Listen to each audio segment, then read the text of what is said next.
first one I have is on number 5, 1.0.1, under 5. Okay. Just explain that to me a little closer. Is this 015? Mm-hmm. The location of all existing structures.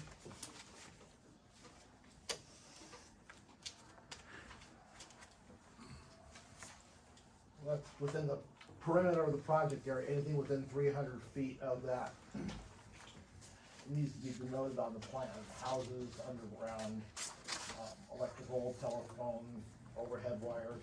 It's just anything infrastructurally within 300 feet of that footprint of the project Okay, area. it just, okay, that's all that is. Yeah. All right, okay. That's all I had.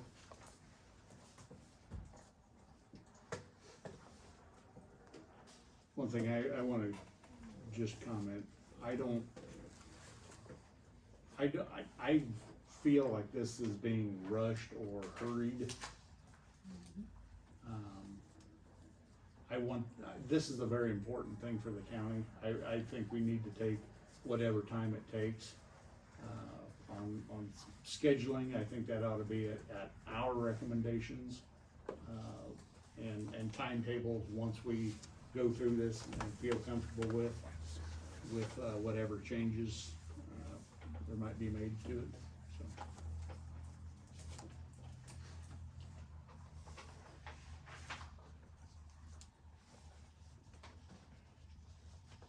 And then the next thing we noted was under 0.02.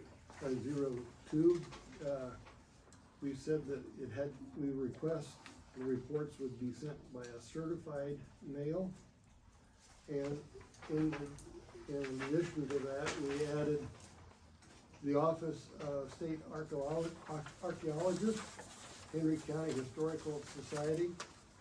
And then it talks about here, the Mount Pleasant Airport and things.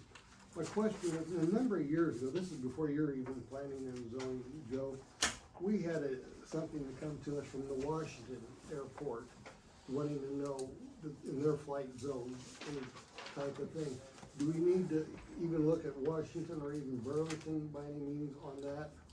Their airport zoning don't extend into Henry County. Well, something sure did one time. Well, they wanted to. I was actually here for that. And Okay. They wanted to expand their airport zone to something equal to the airport in Cedar Rapids, and that it didn't go anywhere. Okay, that's It nice. would have extended into Henry County, but Okay, it that's didn't what that go was, at all right. And if we could back up a little bit, where it talks about the reports from the agencies and things like that. You know, it says, reports from the agencies listed below sent by certified mail and provided to the county 30 days prior to the first planning and zoning commission public hearing on such. If nothing is received from with the reviewing agencies within 120 days following a request of such agency, the permit process will continue without such report. To me, that's like, why would you even bother to request them if they're not gonna provide those reports? I think those reports are listed as a mechanism to determine, to be used to determine, and then if the other agency doesn't provide one and proceeding with it without that report, it's like, why would you ever even ask that report if you're not gonna, hey, I need this report? I mean, I'm muttering here a little bit, but does it make sense what I'm saying? If there's a report that is requested, that is used in the determination of anything involved here, it just seems like we ought to get that report. Or you're basically not having all the Don't have all the information. Basically, you're not in compliance with the ordinance, which is. Yeah, and Is that a report that we need to generate questions for them? So they can check off and send back? well, I mean, these agencies that are listed, I mean, surely they would have the professionalism to respond to a report, you know? I mean, we're talking the Army Corps of Engineers, we're talking US Fish and Wildlife, the Iowa Department of Transportation, the Natural Resources, Iowa Utility Boards, some of those agencies, they're not just a fly-by-night organizations. I mean, they should have some follow-through on that. My take on it. I think the point of this is to notify all these agencies what's going on. And if they have an issue with it, to make comment. And then they may not have any issue, professionally, yes, they should say, respond back and say, we don't have any issues with this, thanks for letting us know.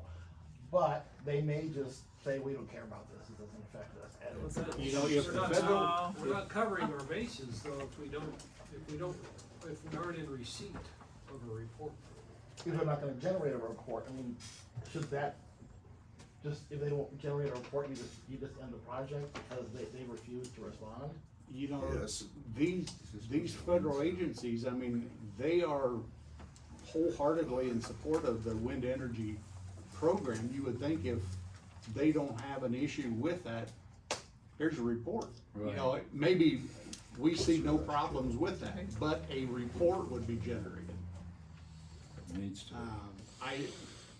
I don't think that's asking too much. Then the state of Iowa, the agencies within the state of Iowa is wholeheartedly on board with this. If they don't have a problem with it or any hiccups with it, put it in paper, send it, it becomes a matter of record. We've done our part, we've followed our own regulation and ordinance here. Due diligence. Yeah, I don't think that's asking too much, for that. Matt, historically, have you ever had problems from other agencies that don't respond to official requests? No, not so much. I mean, it's the federal government, so they move a little bit slower. I wanna say that, I don't see why we can't get a report, or if it's not a report, it's an email exemption, like Yeah. we're not running this report, you're good. But, I don't see why not. something to show that we've done our part, and if they have a hiccup with it, they have a hiccup, put it in writing. If they don't have a hiccup, here it is, here's that report. I think that is just a common sense approach, If the court, if the IRS asks me for a report, I can't say, I don't wanna file that, and get by with it, you know what I'm saying? It's, well, Says I'm okay. but I think it's a doable, reasonable request, in my mind. And this brings up the next question in my mind is, it says, if nothing is received within 120 days, then we still go ahead. So, do you not go ahead then if you don't get the report? I think we put it on pause until we get something from that. So I don't think you should have 120 days listed in there until the report is received. Yeah. If that's what's your feeling, Mark, I understand Chad's view, it's only proper. That we're asking these agencies for something.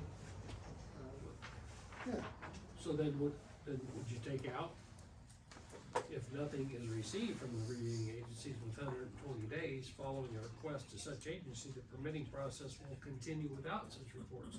So you can't really allow the permitting process to go forward if you don't get the report. If you don't put a date in there though, they could go forever and ever, and then all of a sudden, they come up with it and you've moved on. You've gotta have a set amount of time they have to report it.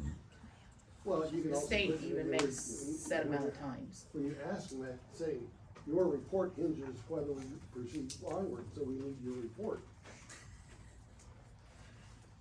Pretty simple. We I can think always- you've got to have your 120 days, then if they haven't responded in that 120 days, they're on the ringer and that's the end. They can't come back to us. Right, they can't come back and say, Protect well, us. by the way, I sent it out on this day and you got it a week later than that 120 days.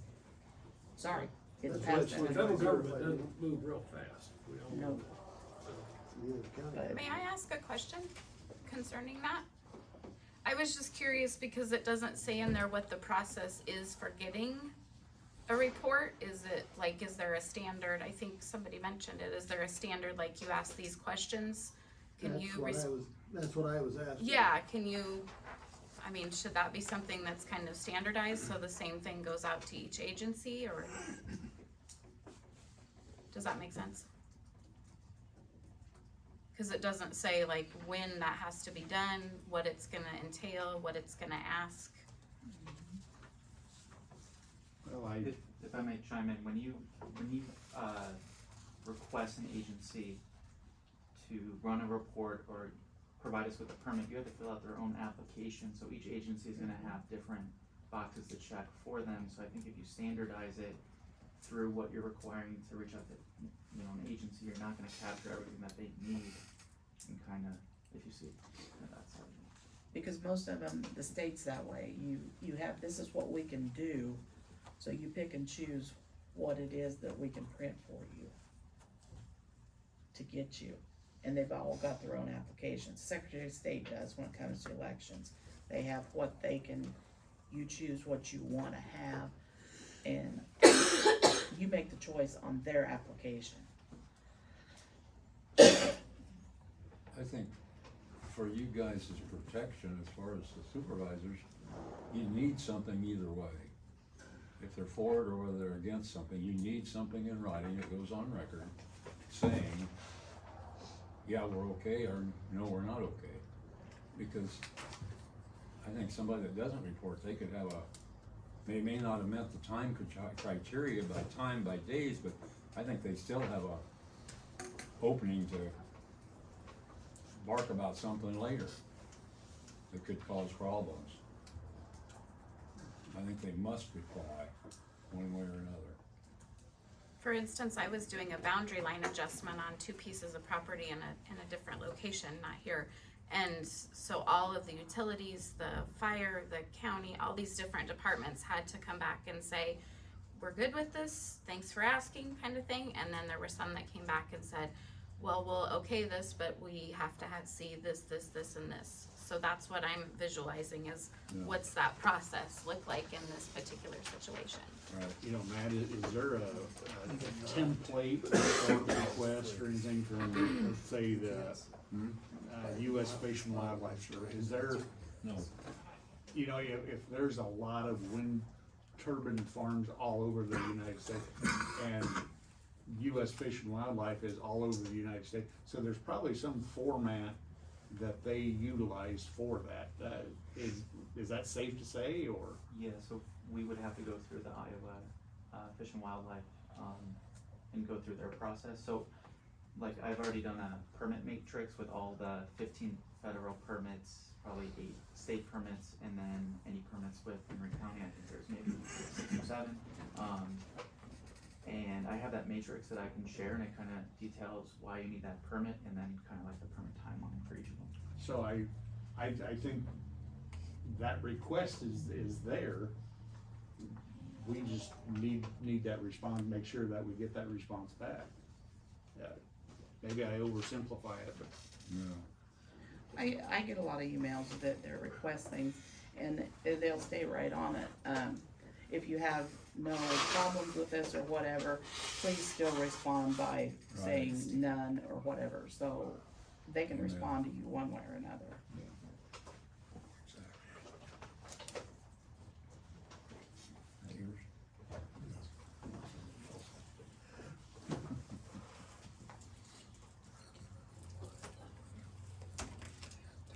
And if we could back up, just, can we back up a little bit? Sure. Matt, and no disrespect to you or your company at all, but there's a lot of people have problems or it gives them kind of indigestion letting a regulated industry be part of the regulation formulation, if you will. I'm not, I'm not saying either way, but it gives that appearance of, okay, we've gotta follow this regulation, so we want, and we're gonna make a recommendation to this. You know, mainly what I heard was the blade tip length, and just issues like that, you know. If those are specific requests, those have probably come up somewhere else as feeder stock for that request. So, you know, I think there's some concern. Yeah, that makes sense. I mean, I only like to provide some input because, you know, supervisors that don't know the industry, don't know what's gonna maybe kill a project or not.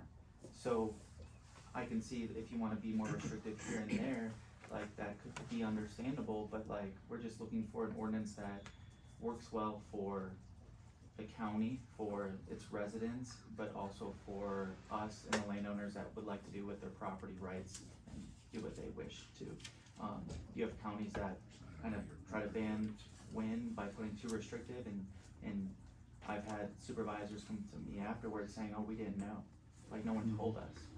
And that's why I like to try to be involved, and as you know, I didn't put a ton of, you know, modifications, submitting those for recommendations. There were a few things, and one of those things was the tip height being lower, so then it just looks at opening up some different models of turbines. But if it's not, then I'm kind of more restricted to, there are turbines out there that are smaller, but I mean, reduction to that 75, well then I'm just gonna have to put more turbines out there to hit the size of the project. So instead of 60, maybe 70, 75.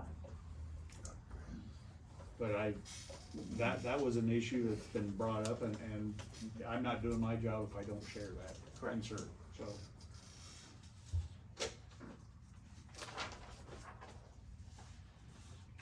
And I'll back up as well as, I'm not sure how entailed is, it's under 111, an acoustical analysis for CWECS. Who provides an acoustical analysis, where's that? That would be the applicant would provide that. That doesn't.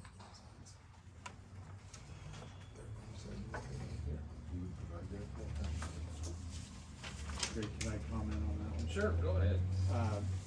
That acoustical analysis of the unit.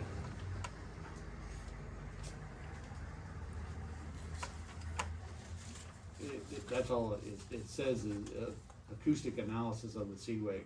So, would that be at cut-in speed? Would that be mid-range speed, or would that be wound tight, wide open type thing? Where is that acoustic analysis? Because I'm not an engineer by any means and don't claim to be or don't want to be, but if it's spinning at a lower rate versus spinning at a higher rate, I think that acoustic noise will be different there, wouldn't it? Yes, and also the direction of the wind as well. Yeah, I'm sure there's a lot of different. Yeah, and I don't know, so I'll reach out to RSG, that was Dana, that was there on Tuesday the 13th. And to probably see in this when area, they're maybe kind the of- time of year would make a lot of difference, whether you've got crops covering the field or right now where the ground's bare. I mean, is this something you have to build to find out? So RSG is the company professional that, you know, works in this space, and they do stuff outside of just, wind farms as well. So I would have to see how do they use their methods of coming up with this, to find out. So I don't know the answer, Okay. but I'm willing to, Was Find that out. the lady at Wayland? yes, Okay. yep. So the question is, if they don't have turbines of the height that we're talking for our area, it's more or less like experimental then, especially with the acoustic sound. I mean, there are turbine heights that are 600 feet, 625 feet. There's one in Iowa, actually. I'll get you that found.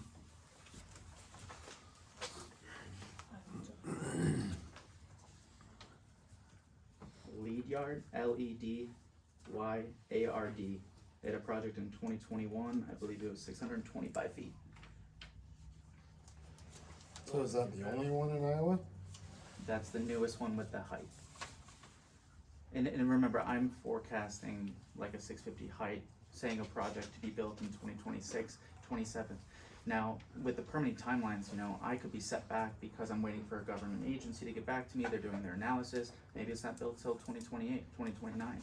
I mean, I'm managing a project with timelines, and as people know, when, you know, working on things, timelines can change, and I have to adapt to those. So I'm just kind of forecasting, if we wanted to build a project tomorrow, I would probably be looking at that 625 turbine.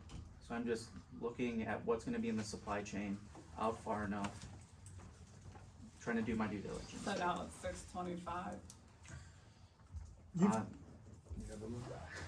Well, if things might not start till 28, that's 4 years from now. What's the big hurry about getting the ordinances slammed in?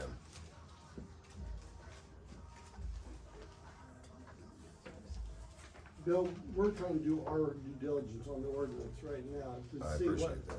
and that's what we're doing right now. Right. Getting the groundwork done here. I Yeah, it understand. can be what we do today and whatever, we can still change it anytime. My question actually was to him and not to you, Okay. Mark. Yeah. I will wanna say that I did not request an ordinance update, the county did. We did, Bill, we were the one to go through this to make sure we had it in place, correct? So the acoustical analysis then is paid for by the company that's applying all of those things in part one are paid for by the company that's applying like the bird migration and all of that stuff, is that accurate? The bird migration is, for like the US Fish and Wildlife, so we have to pay for that permit through that government entity, yes. We can look at something, you know, if the county wants to pick the sound expert to run those analysis that we pay for, that's fine. Yeah. Is it, like what kind of analysis is expected? Because if it's only everything that I found from government agencies, or people say they're annoying, but there's no studies that show that. I mean, is this asking a person to analyze the smell of their own fart? I mean, do the people who have heard them and are bothered by them, is their input gonna be assessed by the supervisors? Because if it's an expert paid for by the project, what analysis is gonna come out? And as Bill said, do we have to wait until they're up to hear them? All of those analysis done by RSG, or any sound expert. Sure. So I can't speak to how they use their formula and stuff. I'm sure it's a lot of computer analysis with location, wind direction, averages, but I'm not an expert in that. I'm saying that like the data that is available, which is people who live around them in communities, taking photos, videos, sound, animals being bothered, sleep deprivation, fatigue, anxiety, is that a part of the analysis that is gonna be received? Because there is a path for companies to put them up, but we won't know until they're up. And then when they are a problem, there's a government agency or a private funded analysis that says, yeah, it bothers you, but there's no study that shows that this is a problem. What recourse do the people have? Where do you draw the line on what bothers a neighbor? Elaborate. Well, anything that a neighbor does that bothers another neighbor, do you wanna ordinance that? Well, I can't have a very loud party in my backyard all night. I understand, but I'm saying that there's a lot of studies that you mentioned, the annoyance factor, there's studies that suggest that the majority of the people that have the annoyance factor are the people that were against the project before it ever started. But it's a- Time out here, this is where Yeah. us here, not. Yeah, 100%. Back and forth here, Okay. please, Just wanted to So- voice it. we're trying to do our work. Matt, some of the older studies that talks about the infrasound, and I don't understand, I don't say I understand it, but real life, there's some sounds that you can feel, there's some sounds that you hear, as the swoosh, that type of thing. There's some older studies, it seems like, mention them and talk about them, but a new study does not. And it almost seems like it's after all the states get involved in the promoting and the federal government promoting is when some of those studies diminish or go away to some degree or not. A sound 10 years ago is still a sound today, and a sound 50 years ago is still a sound today, if you can relate that. So how are the studies different now, I guess? Yeah. Improved technology?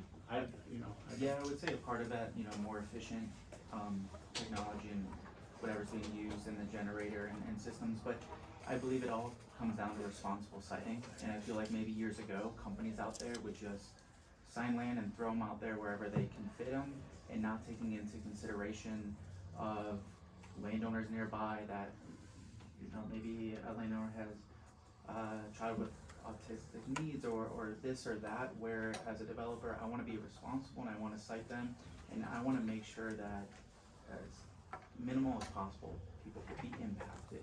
And I feel like maybe years ago, some developers went out there and they were not as, responsibility with citing as they would. And I think a lot of these ordinances that are coming up in the last couple of years are putting more kind of restrictions to help mold that citing aspect of it. Cause, in my own experiences, the finger on a chalkboard doesn't bother me where it'll drive other people just bananas type thing, that type of difference is there. And how that is measured, calculated, I think everybody with 2 ears can hear the whoosh, whoosh, type thing. Is it problematic for some people? Yes, it is. Is it for everybody? No, it's not, But like I said, it seems like the studies are diminishing or going away, the newer type things are. In the Canadian audiologists, issue their medical journal of volume 11, issue 1 of 2024, they do have an article on adverse health effects of industrial wind turbine noise and how the ear and the brain process infrasound. So what you can't hear can hurt you. And I can get that article to you. I'll get you an article that shows a study that's a double-blinded study, making it a high-quality study that shows that infrasound has zero effect at all. Okay, let's move on to the That's, next item. so number 11 we'll be looking at in more depth then. Yes, Okay. 111, 0111, acoustical analysis.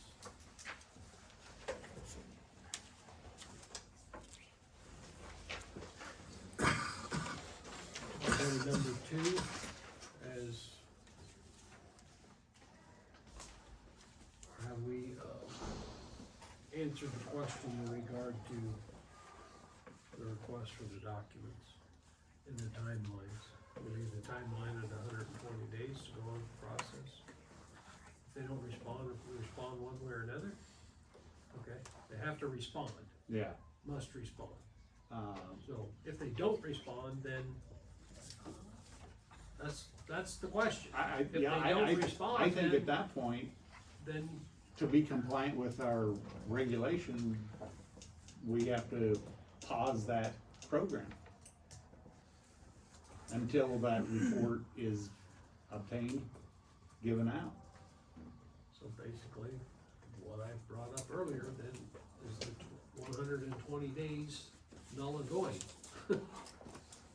But you have to have some sort of timeline. If the federal government decides they're gonna wait for 6 months, okay, to give you a answer, okay, then what's the purpose of having the 120 days? That's what I get to, because it says, if you don't receive it back within 120 days, then you're going on with the process of the P and Z. You're taking it to the P and Z. Who's in the driver's seat? I understand. Yeah. All I'm And asking I- is, do you yeah. want the 120 days in there, or do you not? There's no real reason to have that 120 days under those circumstances, just that they have to be received prior to Okay, the planning and zoning commission's public hearing. okay. So strike the 120.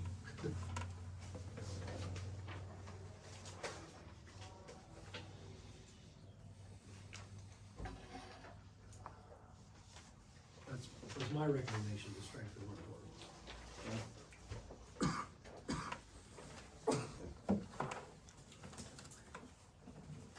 Basically, we're striking that entire sentence. Yeah, if nothing is received from the reviewing agencies within 120 days following a request to such agency, the permitting process will continue without such report. That's a strike the whole sentence.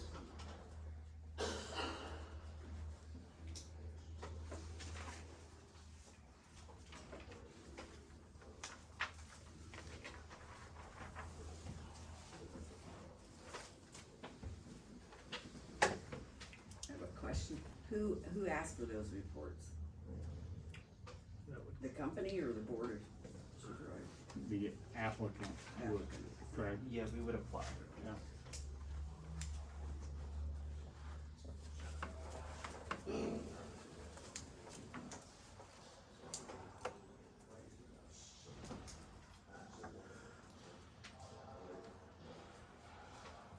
I have a question on the next section, on F, noise. It talks about the 60 decibels cannot be adjacent. What happens if it is above 60 decibels? Do we have the authority to say, you gotta shut that thing down? yeah, Yes. It says average too. You don't say maximum, it says average. An average over 15 minutes. So you put things in there later on, so.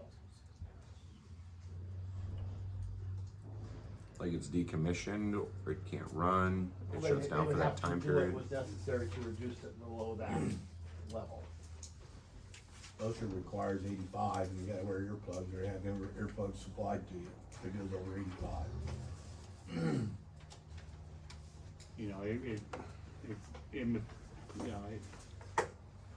I've been thinking a lot, I mean, just about every waking hour, it seems like wind energy is on my mind type thing.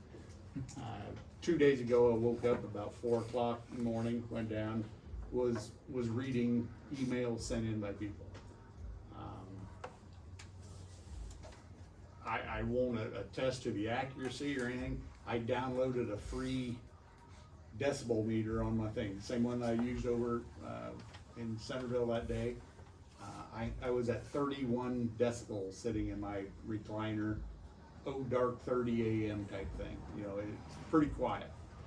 I could hear the highway, the highway is a little over 0.2 of a mile type thing. So the noise at night obviously carries more and is more recognizable or distinguishable or something at night than it is in the daytime. If something is making, I mean, if we set the threshold at 60 and dark 30, you know, you hear a 60, is that pretty noisy?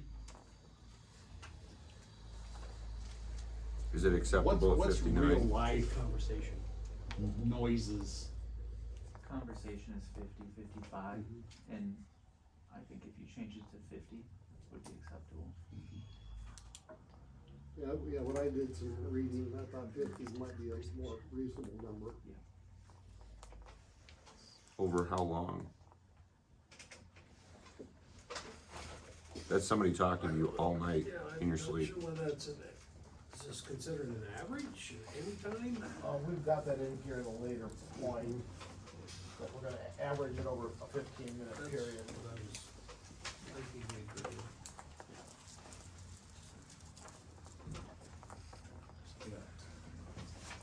So is 50, when I asked, is 15 low enough? You know, 50's still too high? So if it's 100 for 7.5 minutes, it's 0 for 7.5 minutes, that averages out to 50. There's, so where is that? I think an average is a horrible thing to measure it by.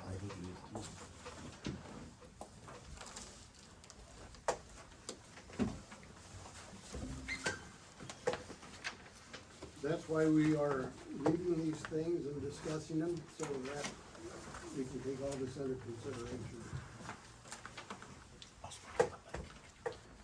You know, at the Centerville, when we were over there, I know they're not apples to apples type thing. I get you on that, and I'll be the first to admit that. You know, under the Tower 3, standing directly below the turbine, I mean, if it would've low down, I would've been like a meat slicer. I mean, it would've literally, you know, but it was, Tower 3 was 72 feet plus or minus, lowest blade tip. And by my handy dandy iPhone decibel meter, it was reading at 63 at the base of the tower. Part of that noise was attributed to the cooling fan that runs the controller in there. The noisiest I got that was at 68, just kind of walking around, just trying to let the machine do what it does, you know, type thing. Further back, where Greg, you had walked it back to that corner, Right, which was probably, I'm gonna say 175 feet, maybe 200, I didn't step it off there. And I didn't have my phone out catching the decibel. It was loud. Yep. To me, it was loud. I had noted at 50 yards, it was reading around the 50, but my machine wouldn't get the swoosh, swoosh. It was still picking up by the graph, the fan. That was more of a constant thing. So the noise at 68 is the high, and the 50 being the low. And that was on the upwind side of it and everything, so. 60 might be an issue if it was right next to somebody's house. I will say that,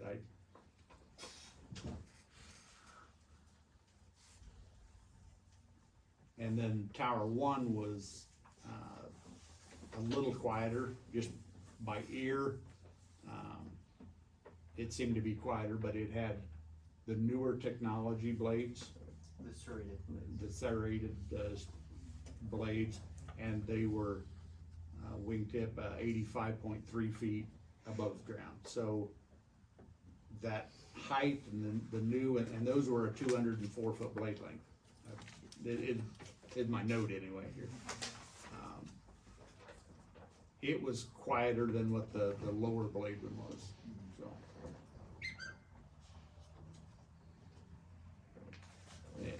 Yeah, just, I wanted to share those. I think I shared that with you that day. It was the 68 was the noisiest I could get. And that the blade rotation was, one blade took 9 seconds to make a full revolution on the rotor.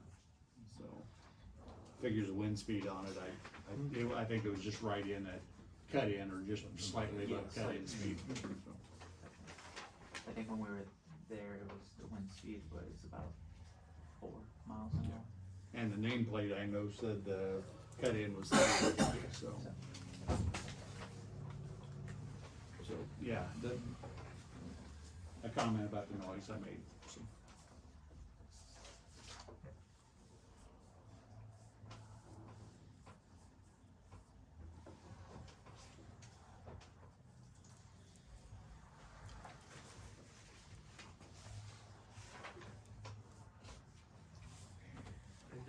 bottom there on two, on page two, I'll call it. Says the applicant shall provide a road repair plan to potential further, the applicant shall provide a road plan to restore any county roads damaged during construction to a condition that is as close. The as close should have, I meant to cross out on I as was gonna close. say, because That should be crossed should be out also. at or an improvement. I've already got that line right, this is Okay. out of my strike through. To the conditions of the road shown on the pre-construction baseline survey.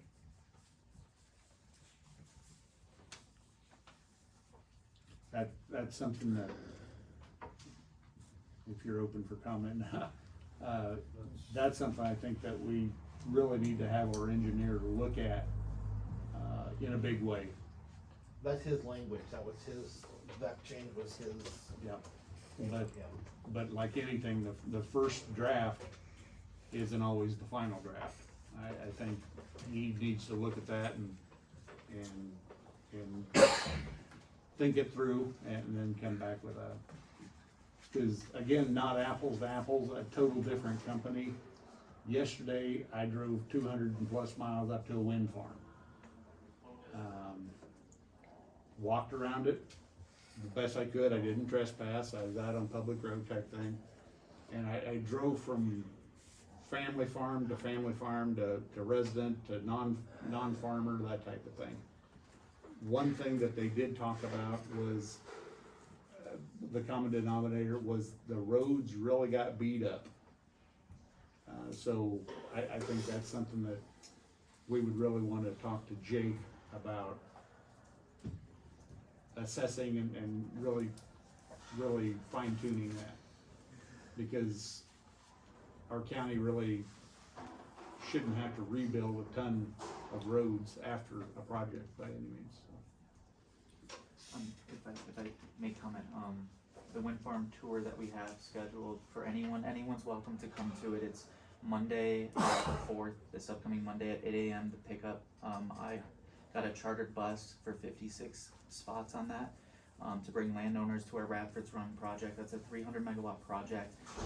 And just getting back to the roads, we did, upgrade those roads, and that was 80 miles worth of roads throughout that project. So the road condition, you can see for yourself, if you come on that trip. And let me state, it's on the county's website, but we are Yeah. not sponsoring it. It's not paid for by the county, so I want everyone to understand that. You can go to our website and then click on the link to sign up for the tour. Are any of the roads shut down during this project or? Yes, I mean, with bringing down the equipment down that road, we'll have that You'll temporary shut the roads completely off, you can't go through there. for that hour or something. Hour. However long it takes to get the equipment down that road, yeah, a road use agreement will have to get approved by the county roads commissioner to have all of that mapped out and planned, with the dates of when each road will temporarily be closed for that turbine to be installed. Rain or shine. Rain or shine.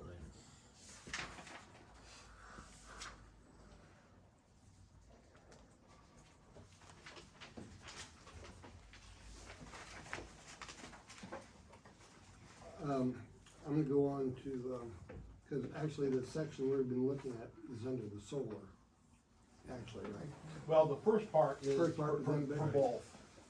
Then I'm gonna go on to the next page, where it talks, under the cost estimate due to decommissioning and paid by the applicant. Yeah. Okay, can we just insert the language that we have on, for the next, on the following 2 pages for the, wind, would be, the solar and wind should be, Yeah. decommissioning should be exactly the same, cause it doesn't state that here. Oh, yeah, it's, yeah, we'll we would- we'll rationalize and Okay, I noted that, and we're not stating that here under the solar, I think the solar and wind should be the same. yeah, they will. Okay. We just, getting the language.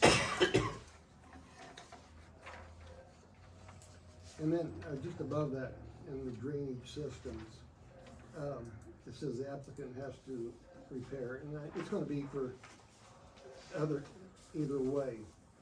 Is there who decides on damages and who, are there any kind of fines or anything like that? That would go through the county engineer. You have him to determine what's been damaged, what the costs are, Okay. what it's gonna take to restore. On the public, okay. Right. Is there a statute of limitations on that? You know, Sometimes these tile repairs might not show up for several years. I understand that, Bill, because I have a tile that got damaged on the road construction, and it didn't show up until later, and I have a wet spot that I have to deal with all the time. Yeah. Even though it's draining into the pond, it's still, my land is wet up there. I have the same issue. Yeah, So- it was past the years that I could come back against it. Right, that's what I'm getting at. Yeah. Could there be something put in our ordinance to address that? This is a lifetime, or this is a, I don't think you can make it a lifetime, but there's cycles, as we know, in weather, and, I mean, it was dry there, and I didn't have a bit of problem, all of a sudden, I was coming through there one spring, and my gosh, I hit a wet spot, and it was wet. again, what I'm saying, I- is there some, I don't know. if What- you what had a is the- statute of limitation from the state of Iowa, And to me, is there that a was, statute of limitation for Henry County? I would Problem say that's a is- question for Jake. Yeah, I think Yeah. that would be the thing. Here are my notes. I hate to beat the noise issue back, but if we could slide back to there.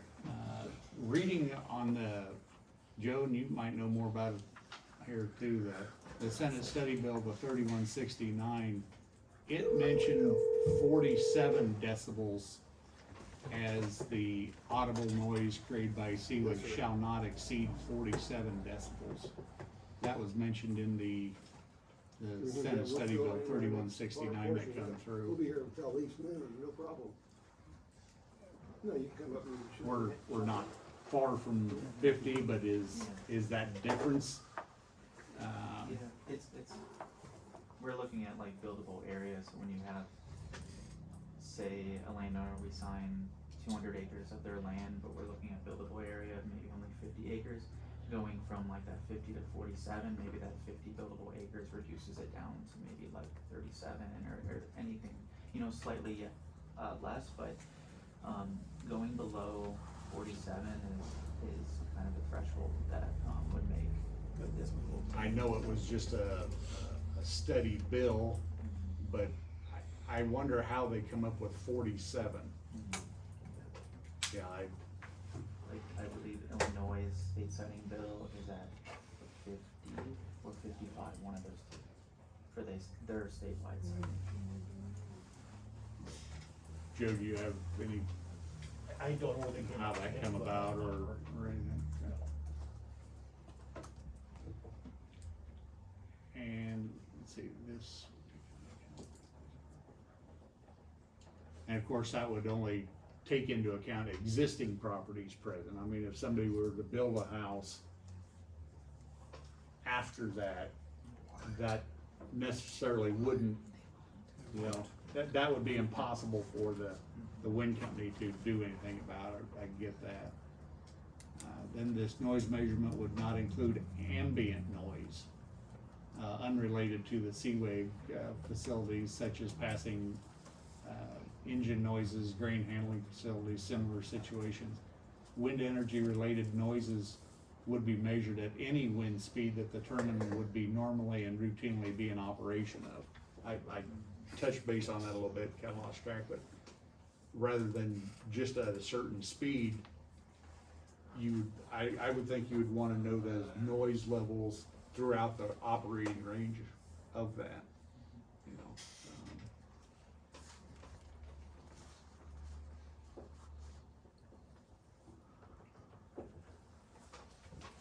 I'm gonna go to the feeder lines here under 6-2-11-4, number one, E. Says all communication and feeder lines, equal to or less than 34.5 kV in capacity installed as part of the CWECS shall be buried. I understand buried, but buried, how did? Buried is not sufficient for, well, in general requirements. We know they're gonna be buried, but 4 feet, 5 feet, 6 feet, I'm asking, Yeah, it just says they shall be buried. I know when I was doing cemetery work, I had to bury a foundation in some cemeteries at least 4 foot deep for a piece of concrete and a headstone, not multiple 1,000-volt lines. So I mean, is back on the landowner that they're buried on? But, you know, they're coming, if there's an adjacent property on the other side of the right of way, they would also have to go under the road right of way, through the county's right of way and underneath the road. When they say buried, would they be bored in? I don't know. Or you couldn't trench them underneath the road, I don't believe. Aren't they, supposed to be in, if they're crossing the right of way, aren't they supposed to be encased in red concrete? I can't answer that, Bill. I've never read that. I have, but I can't cite my source at the moment. That's for safety. Sure, I Obviously. understand that. You can't bore concrete. They're talking like 4 foot, 4 by 4. Like a protective sheathing of some sort that's red for colored, It's dyed red. yeah, The okay. concrete's dyed. For obviously, Warning. somebody scrape Yeah. that with something, you know it, yeah. Yeah. Okay.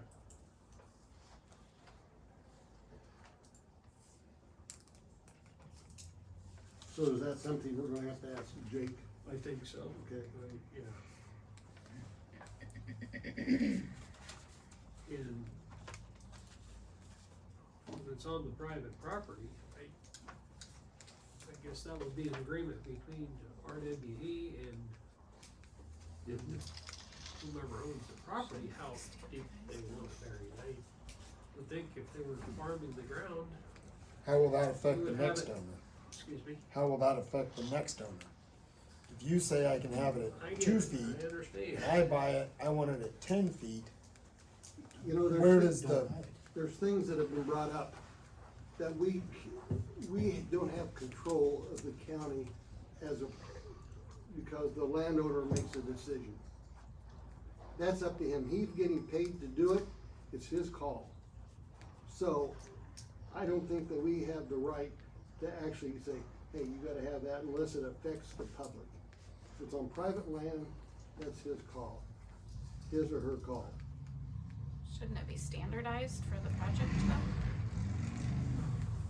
I wonder if there's any regulation in that industry that would ever require a certain, I would think that you would want something deep, just for, have a backhoe come out there and whack at it, and Yeah, I'm gonna go plant a tree, and then all of a sudden, I'm pulling up a line and kill myself. There, you guys are more liable than anybody. cause these lines aren't like a 12-2 wire, I mean, these are, there, I wish I had one, when you get closer to the substation, more line speed, the line is kind of maybe 3 inches. There are some that get down to about 1.5 inches when they have the most, I guess, further turbine from the substation, and we can use smaller wire, and then it gradually increases as it to gets closer. handle the. Yeah, to handle the voltage, cause you have, but Illinois, they passed 5 feet, and I think that is a good, measure. That seems to be deep enough for a lot of the landowners and for us. We can do, 5 feet. How deep, I mean, if if 5 feet was on private property for the installation of that, and I'm not a farmer, but, pattern tiling, that type of thing, how deep does that stuff go? Well, there's your expert right there in the back. Depends on what your grade is and where you're going. Yeah. It can be 3 feet. Tile can it be has to 7 to 8 feet. Yeah, easy. Mains, obviously not the lateral drainage tile, but mains are what they have to be according to the lay of the land. And that's at depth, and that's not saying the diameter of the tile might be 24 inches on down. So we understand with these projects that tile's gonna get cut, cause we trench through the property, and we're gonna, fix that tile, and what we do is we hire as local as possible a contractor to fix that tile. If a landowner does not like the contractor that we picked, and whoever that general contractor subs out to, we will work with that landowner with their tiling contractor that they wanna pick, and they replace that tile. And when we cut it, we, we take a picture of the location, we write on a whiteboard of the exact coordinates of where that tile was cut, with it being replaced, the picture showing it's replaced, and we're obligated to, if the tile was not, put back and fixed correctly years later, could be 5-7 years later on the project, and we know that flooding right there is because of the project, then we are obligated to replace it. Now, if we know exactly where those lines are, and if someone's telling us, quarter mile away, hey, they're flooding over here, we know, obviously it's not our project, and we have to kind of work with them, and, they probably have to replace that, but, I mean, we do our best to make sure, the landowner is not gonna be left in the wind at the end of the day.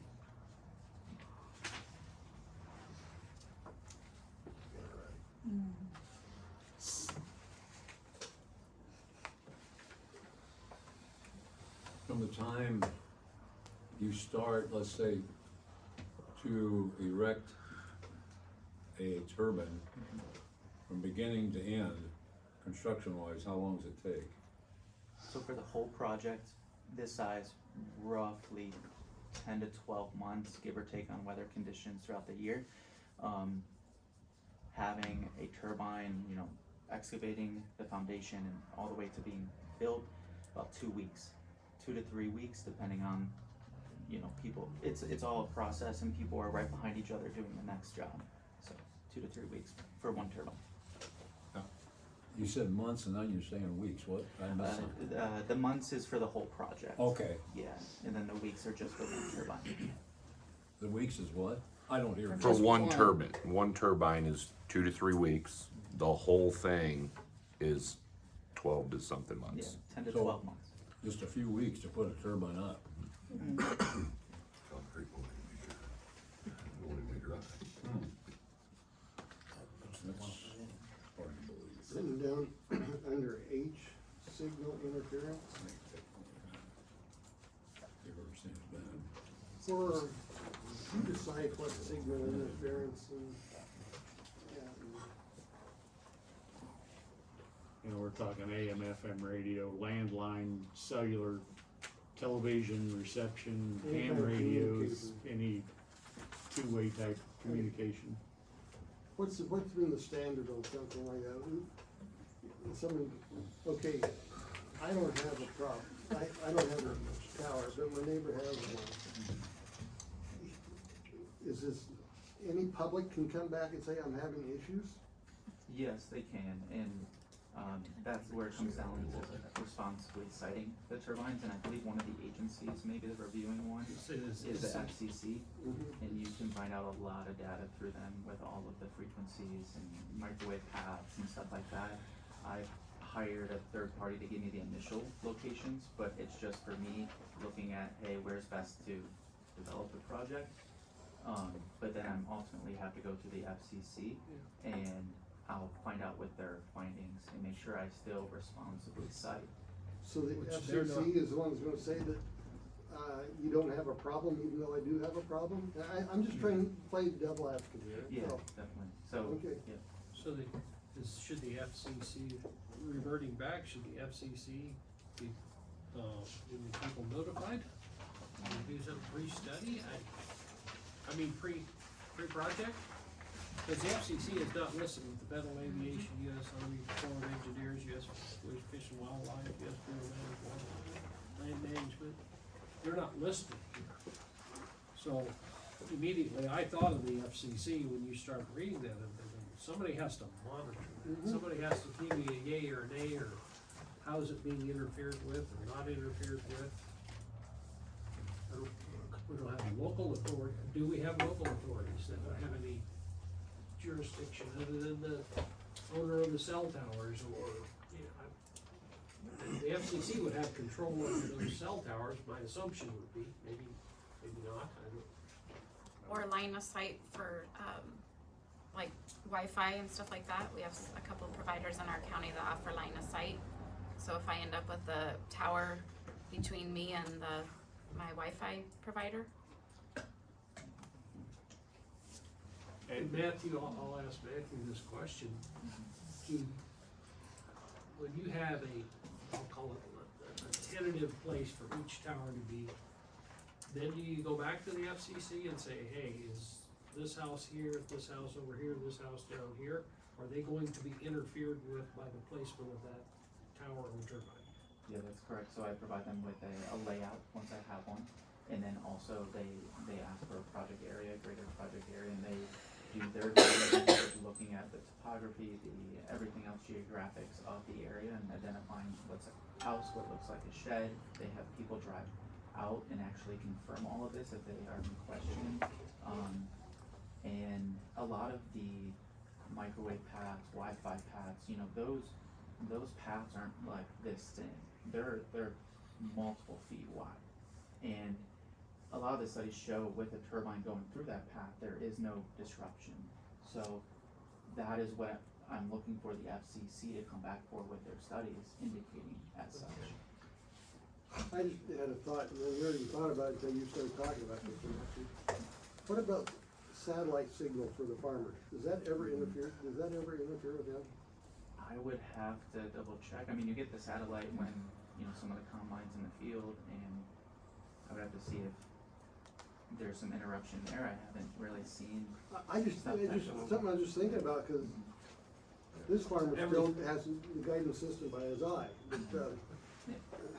but there's so many that don't anymore. A lot of use, the technology is there that they sit in the tractor and say, The go. neighbor sits there and plays games on his phone while he's going down the field. That's truthful. Seen that happen.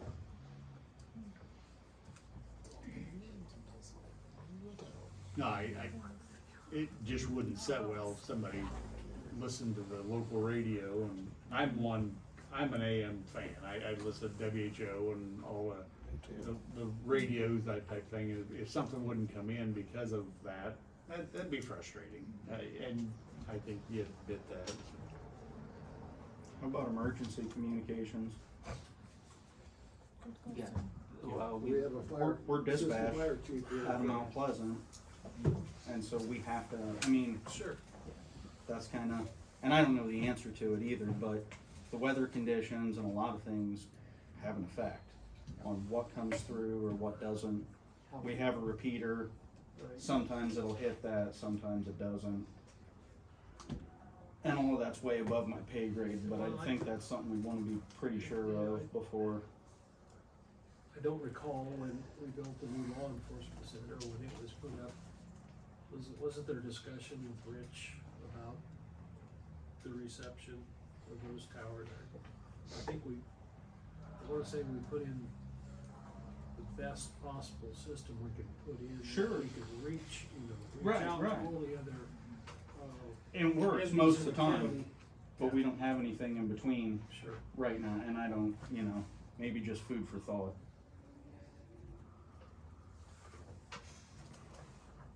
Thank you. Then we go on down to, under, K setbacks, under A structures. I'm not saying what the right number should be, but right now, you've got 3 times, but you need to cross out that 1, 2, the first 2, the written 2. Oh, still, that's Clear at the bottom, it's very bottom, very last, next to last line.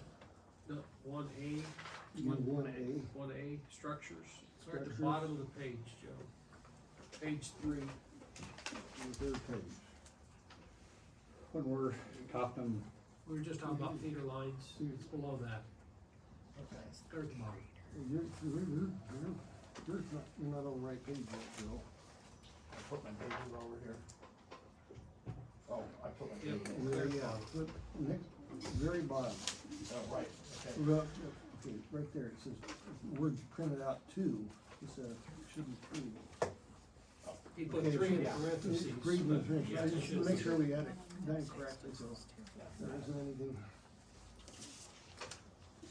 And it says a distance no less than greater of 3 times its total height, or B 760 feet, which So is that the minimum, 1760? which is a third of a mile. Is that the minimum? That's the minimum. Okay, that's where I was. I've got a map for you guys if you want. This is from an energy company on the space for shadow flicker with these setbacks. And these are all the different zones or the hours that they experience in those zones. And the yellow is 100 to 300 hours a year. And this is only 13 of them, so I can provide this for you guys. You want that? and I was looking through a manual, and I wanted to say it was a Vestas manual. It was a smaller unit, it was like a 2.3 or a 2.8-117. Reading enough of them, I think it 2.3 or 2.5 megawatt unit. Right. And then the 117, it usually determines the blade length. Is that kinda how they Yes, model things? that would probably be like that third trip line that we visited, and probably that fits. Okay. that one. And it said under employee safety during a thunderstorm, the recommendation was for that employee to remove themselves from that unit back 1 kilometer. And doing the math, a kilometer is 3,260 feet or something like that for 1 hour following the thunderstorm. Have you ever read that or run into that or anything like that? No, I feel like they would wanna remove themselves from the generator up top for electricity and being killed. if they Right. got Struck, but. And the report, and I got an online copy, I didn't print it out. And I'll dig it up here, but I thought, wow, if the company was suggesting that kind of a removal from their employee, that's substantial. In my mind, that's a long ways, you know, for an hour afterwards. And would that be from static electricity discharges or? I would have to. Again, I'm not an engineer, I'm just reading what I read.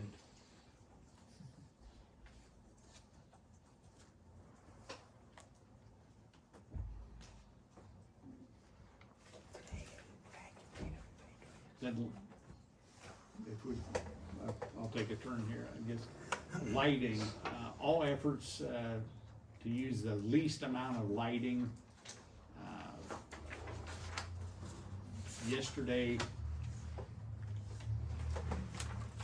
that was the common denominator in the conversations with people was the red lighting.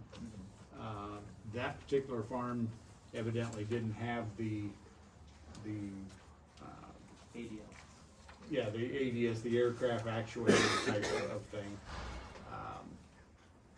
But they said the red lights were, one lady said mesmerizing, and another guy I talked to said it was a little spooky at night. You know, spooky was his word. He come up with that night. He was a service technician in the Newton area that was out and about all times, and he said that it's disorientating type thing, you know, or okay, here we are, you know, that type of thing. But some of them that was in his territory did shut off, and some did not. And the common denominator was with the ones that did not, were not highly thought of. So, I know you had addressed that before in different meetings.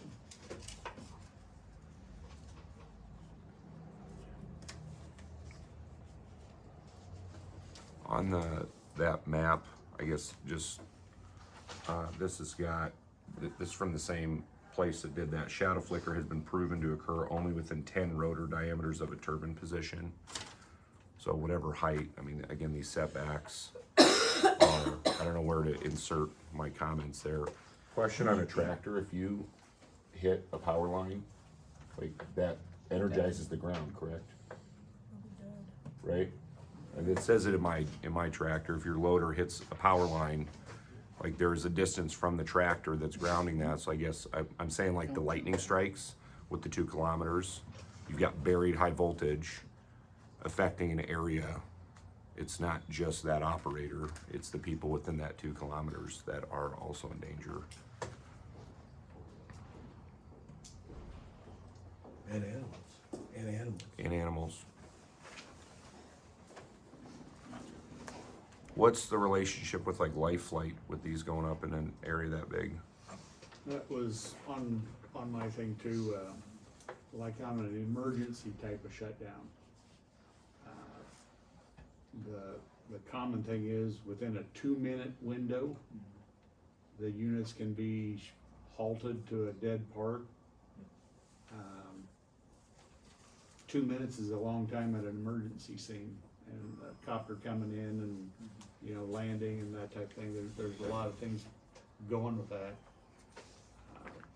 Yeah.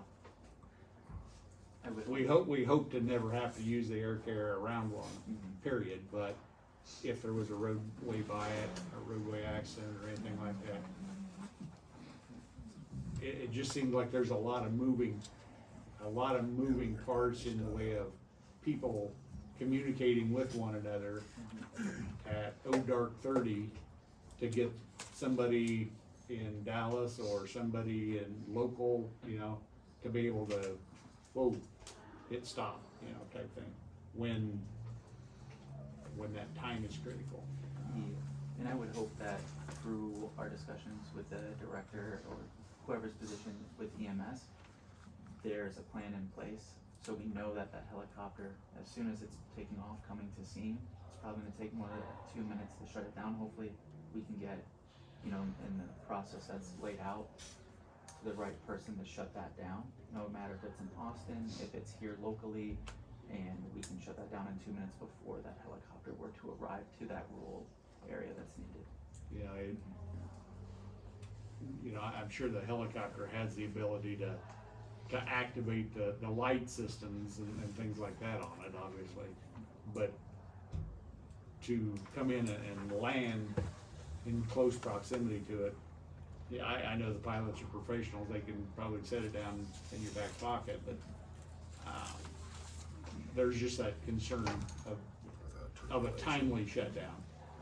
You know, okay, if I get a call at dark 30, I gotta drive to where to set that off, you know, to actually disable that type of thing, so. I think we should ask that question, or I will, on Monday to Bobby.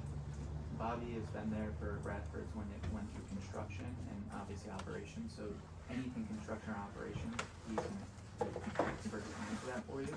So I would love to learn, does Bobby have something on his phone or from a home computer or anywhere mobile that he can shut that down at any time? I don't know, but that's what I'd like to find out. Real quick Did on that that. kind of go along with your emergency? So I issues talked and- to John Martin, who flies for Aerovac, and he happens to live in Winfield. He retired out of the military.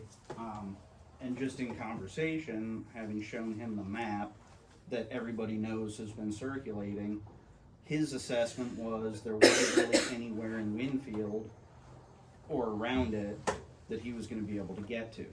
Because he has to climb, he flies out of Quincy, said he has to climb to 2,000 feet to clear those, but you can't drop vertically in the dark 2,000 feet to ground level. It just doesn't work that way. I mean, it is capable of taking off straight up, but you can't set one down with obstructions that are unseen or difficult to see. Because the issue is, if we hit anything with a bird, it's now stationary. It has to be hauled off on a trailer, and worst case scenario, we now have more people needing evacuated. Yes. So, I guess, not that that answers the question, but Basically, what he's saying is, Winfield will no longer have a life flight ability to get there. You would have to export them to another area. and that's often the case. We have to put people on a truck and move them to a known good landing zone. And there's a handful in the area. The football field at Olds is one, the football field in Winfield. The last one I was present for was right in the middle of the road, just south of the Wyman curve. So, I mean, it's already something that we can't do everywhere. And it would be an issue to further reduce the areas where we could put a bird down if we needed it. Is it a potential that insurance would not cover an operation like that if I they're in have an area? no idea on insurance. You see what I'm saying, like where they go, there's too much danger here, we're not gonna offer this. The way it works is us as first responders don't call for a life flight. Whatever Louisa County, Henry County, depending on where we are, whoever the transporting agency is makes that determination and then requests it. And so I don't, I mean, we'll talk to them when they're on the way in, if we're on the ground, but I have no concept of who decides yay or nay. I mean, if they don't like it, if they don't like where we're trying to put them down, they won't land. If there's, That's as much do you as, guys want information if it's found from insurance and life flight on that kind of stuff?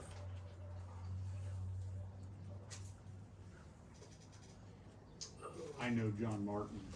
Yes. Go to church with him and see him on a regular basis. Yeah. So that'd be a good segue into that conversation with him. So.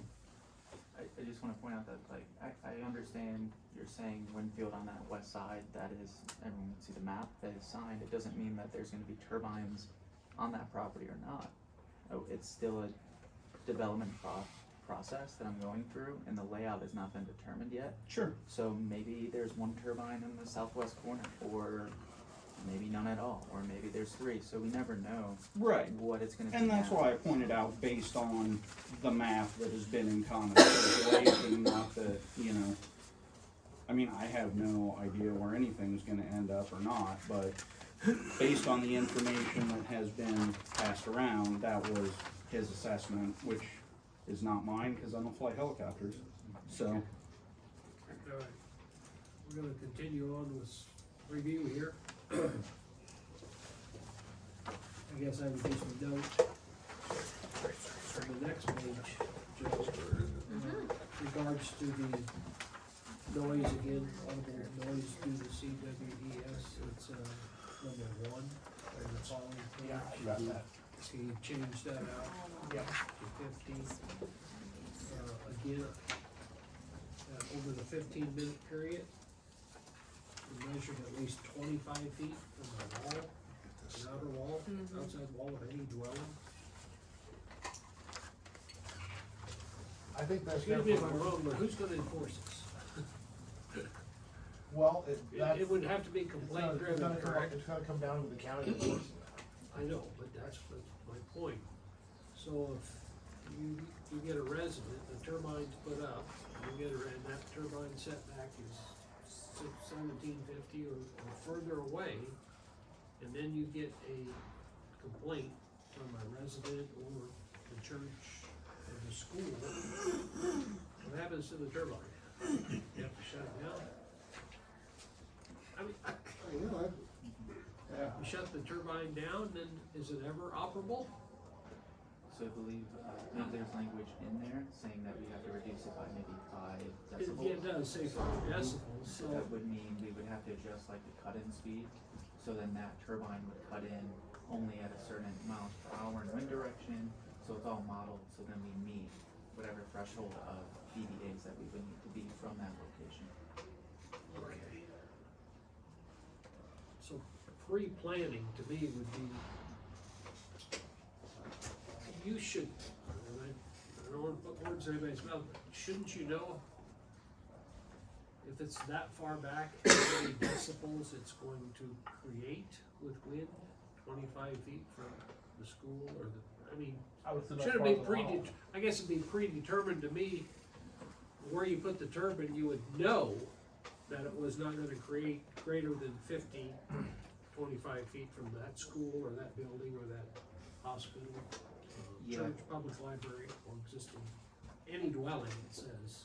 I think the 25 feet was recommended because when you're measuring it right up against the wall, you're gonna have like a reflection, and it's gonna like, raise it. I think it was the average was 6 dBAs, so you're maybe not getting a true measurement from that location.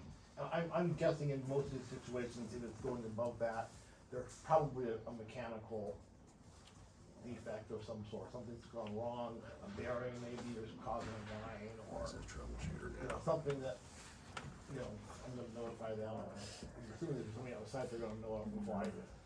But if they're modeled correctly in the first place, they shouldn't exceed these decibels in any Well, event. that's what I guess, I'm not sure.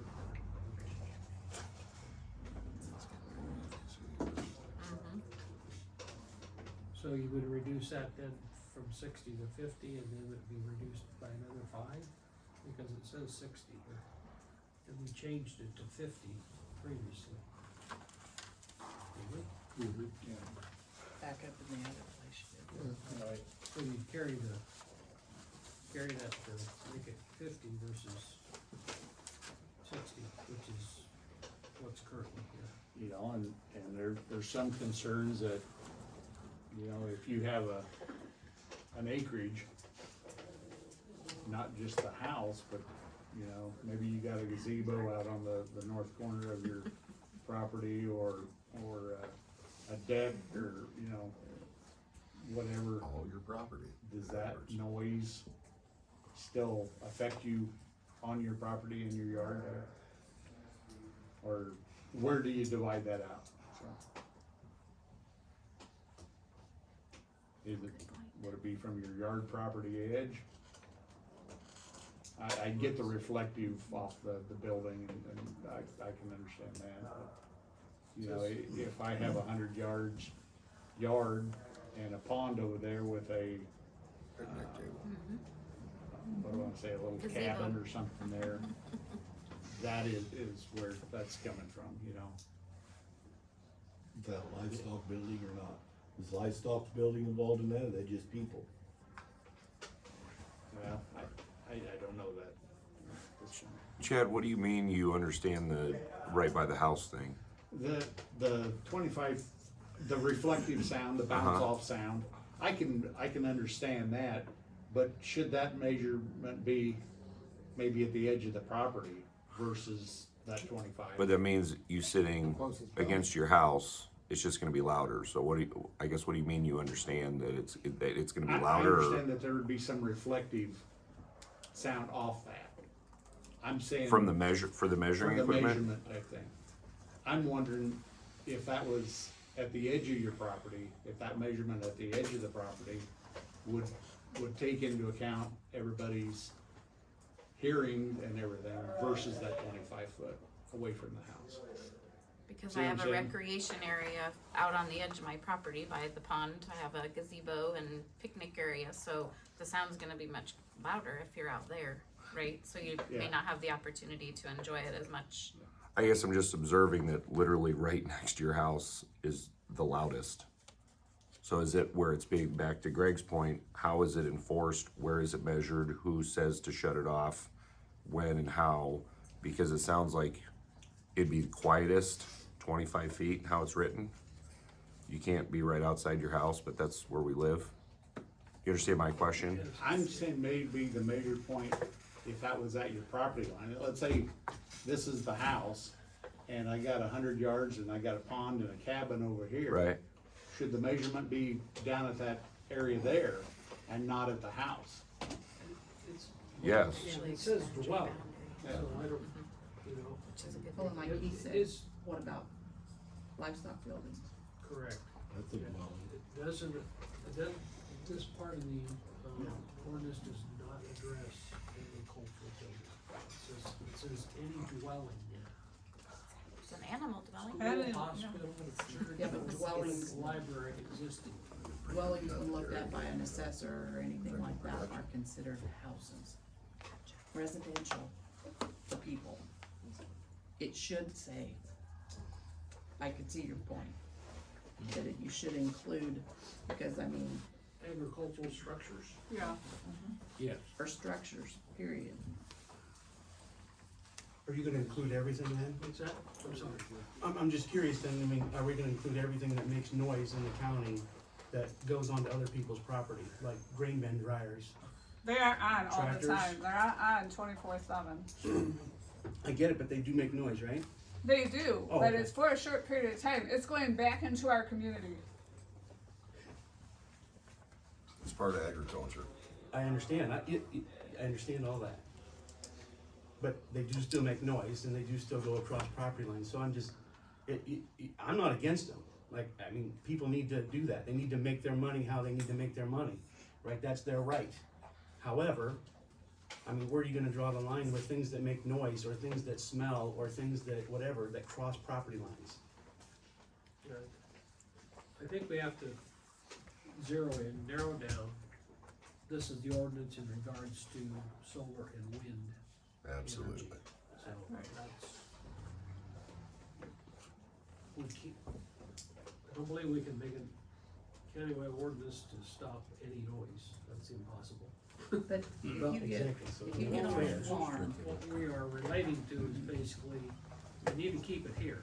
but if you get on a farm, a lot of times, you'll have a lot of buildings, multiple buildings, that are closer together than clear off out here and clear off out here, than just your house. You know, I think in my homestead, where I grew up, you've got the house and you walk 25 feet, you got one shed here and you got another shed over here and you got the barn off here, and this is all within, you know, a smaller area. I mean, there's a lot of buildings there, so I think you should include all structures, to be any structure, not just the dwelling, that it's, And which square footage of our property do we get to not have to hear it? I think your biggest hurdle is this is quite experimental with the whole sound issue. And how it's going to affect the residents. Because that's what it boils down to. They're too close to towns. I had some research that I did on a case, it wasn't in Iowa, but where it was so bad that a couple people just finally had to leave their farms. They couldn't live there, so bad. And who's gonna wanna buy them? Yeah, they aren't, nobody. Nobody. You know, the setbacks are obviously a hotly contested issue and everything. And I'll echo what was shared with me the best I can do so. Farm ground was bought as farm ground. Was bought as an agricultural growing farm ground. If somebody moves into there, they know that that is agricultural growing farm ground. If a hog confinement goes in there, there's nothing we can do about a hog confinement. Right? If Within the a, parameters. yeah, As long as it meets the. if I buy a piece of property within earshot of a train, set of train rails, I don't have a complaint in the world because I bought that going into it. That, you know. Wind energy can be looked at as more of an industry. It's not an agrarian type of thing. It's a more of an industry, not growing corn, not growing beans, not doing that. So it doesn't enjoy the latitude that an agricultural exemptions have, right? I'm following you. No, I mean, that's the way I understand it. So there's some people that just absolutely do not want a wind turbine. I've shared that with Matt, I've shared it with Julie, that there's some people that just absolutely don't want a wind turbine in our area. Show of hands, please. There's some people, I get it, that do, you know, there's property owners that do, I get that. And they have some property rights too, but I guess the question I look at, does the ownership of property for agricultural ground overshadow or and outweigh the wants of those that aren't benefiting from that? That would have to have the noise issue, whether they be great sound or little sound. I'm not saying the visual, like them or not like them, that visual is there. Does that outweigh that? And that's the $100 question that's hard to come up with. I mean, I struggle with a lot of that, but I keep coming back to, it's an agricultural ground. You bought the ground as farm ground, you inherited the ground as farm ground, farm that ground. You know, versus an industrial rezoning of a segment of that. Because that's putting an industrial segment in everybody's backyard. And adjust me if I'm not looking at that right. I mean, I'm open for suggestions here. Anybody, I mean. I wanna thank you for suggesting to slow this thing down, and understand what we're doing here today with this ordinance and everything, appreciate that. But there's a process for about everything. Now look at this guy's t-shirt in front of me, a tire and whatever. I'm not gonna pay him for fixing a tire until he fixes my tire. He isn't gonna fix my tire until he jacks the car up. And here we go.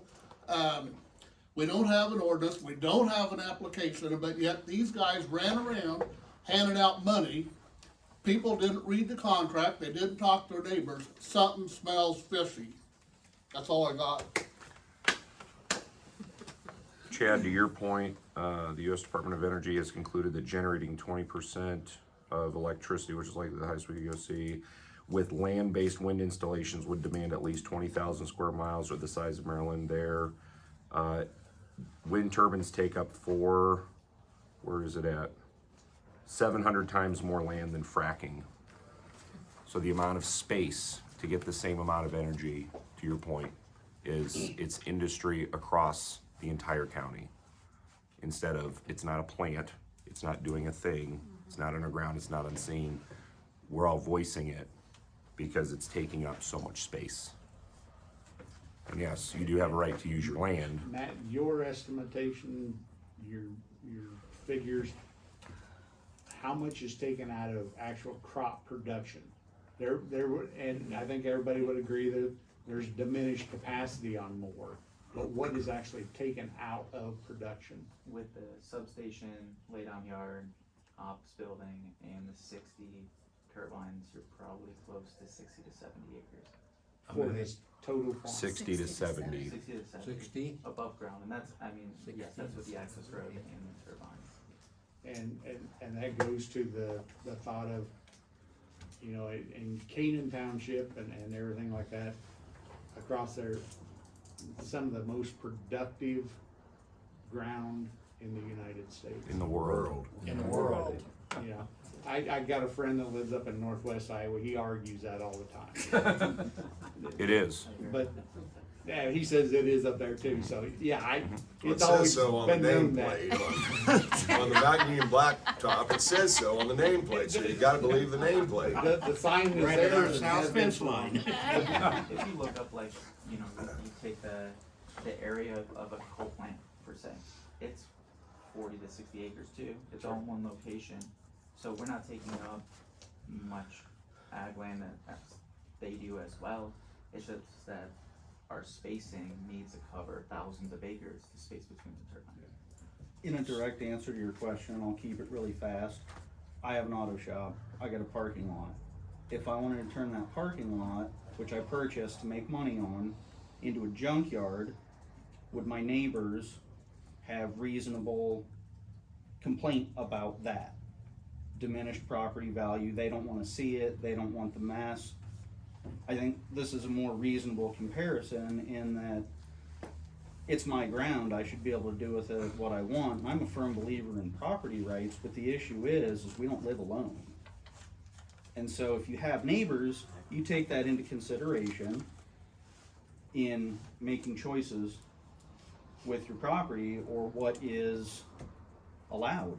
I mean, I can't have a junkyard in town. You know, there's an ordinance against that. There's noise ordinances. I can't be in there banging away on stuff at midnight or my neighbor's gonna call. And I think that extends to everybody who is a taxpayer, including all of us, all of you. Somebody wants to make money, that's great, I'm all for it, but they can't do it at my expense. The same as I can't do that to anyone else. Let's continue on here. Okay, Quick, because Okay. we need to continue on. first bill of 2024 sent through the Governor Reynolds' desk was passed yesterday. American farmland should remain in American hands, and Iowa's agricultural dominance must be protected.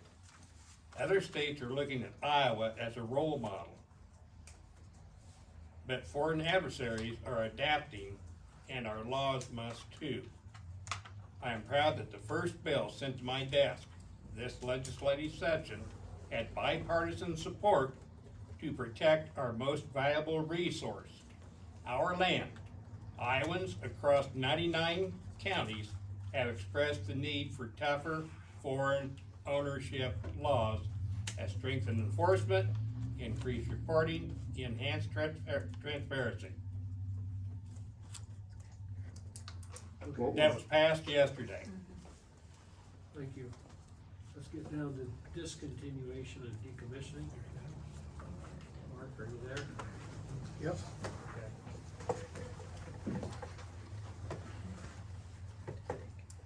Is 1 year an industry standard? I'm just gonna ask, the CWECS shall be considered a discontinued use after 1 year without energy production, unless a plan is developed and submitted to the director outlining the steps and schedule for returning the CWECS to service.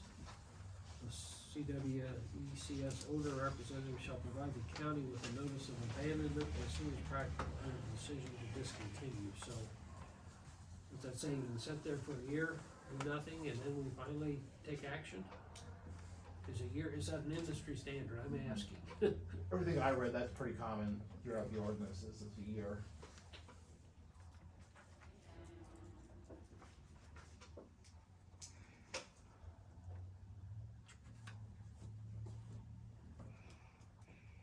In this, all CWECS and accessory facilities shall be removed to 4 feet below ground level within 180 days of the discontinuation of use.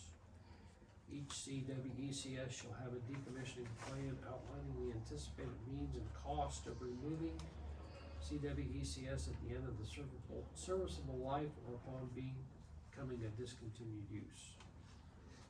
Again, is 4 feet, is that a standard or is that just a choice? Is that an industry choice? Or is it a landowner choice?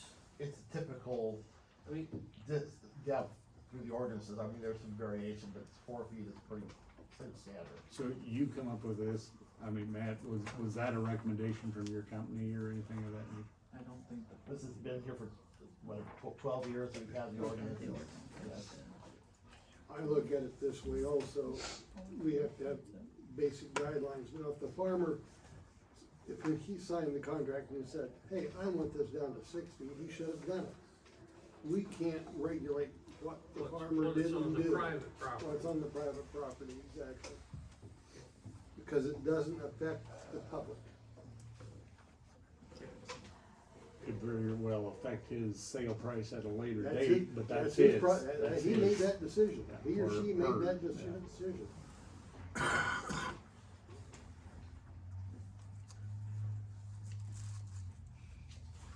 But for the rest of you, have you gotten the one that we got printed off on the 22nd of February?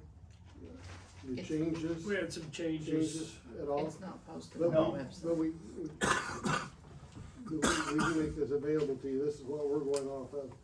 There's major changes in the bonding on this. And, Okay, I just wanna make sure I understand. The most current one isn't published on the No. website? I don't know No, if it it is is or not. not. I'm looking right now. We were gonna finalize this today, Okay, so I yeah, was that- waiting until we had everything in there before I put it up. Well, I don't think we're gonna, this is the change, you can put in the changes we have today, Well, this but is- I wouldn't say it's finalized. No, but this is what you're gonna send to the planning and zoning commission, right? That's what I'm getting at. Not Unless necessarily, we, not unless we change it the Yeah, next week. come P and back. Z commission doesn't meet till 12th of March, so that gives us several more meetings. I mean, I have to have time to get it out to them so they can digest it, they get this information ahead of time, Does it not on have the to night of the publish meeting. so long before? But This the is where time we don't schedule, I need to think, is rush. on our end of it, right? It's been published, if you don't want it, I can call it now and cancel it before it goes in the paper. No, What you published is that there's gonna be a public hearing at P and Z meeting. Correct. Okay, you haven't published what you're working on. No, But you would we'll- have to have something to the P and Z board before the 12th, is what Correct. you're saying. I think they should have at least a week to digest what's being said today. but they can, this is, we're giving them our recommendation, but they can also tweak it too Absolutely. at that time. But what I was getting at is what we've changed, you know, I've asked for this basically, not basically, I have asked for more stringent bonding, and it has to be reviewed every 3 years. And, as, at the, expense of the landowner or the operator.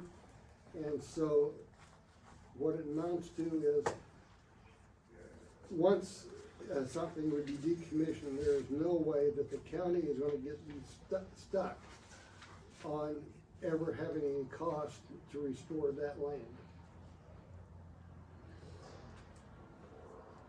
I think what you're referring to, Mark, is if someone would just basically Walk away and it walk comes to, away, yeah. if it comes to a tax sale and the Tax sale. county gets held with it, we don't have want to that. have the bonding, the capabilities to Exactly. do that work. Doesn't happen very often, but it could, but it has. Well, Not in this case, but I'm saying. but we've had it in cases where we got stuff in railroad right of ways, it's no different.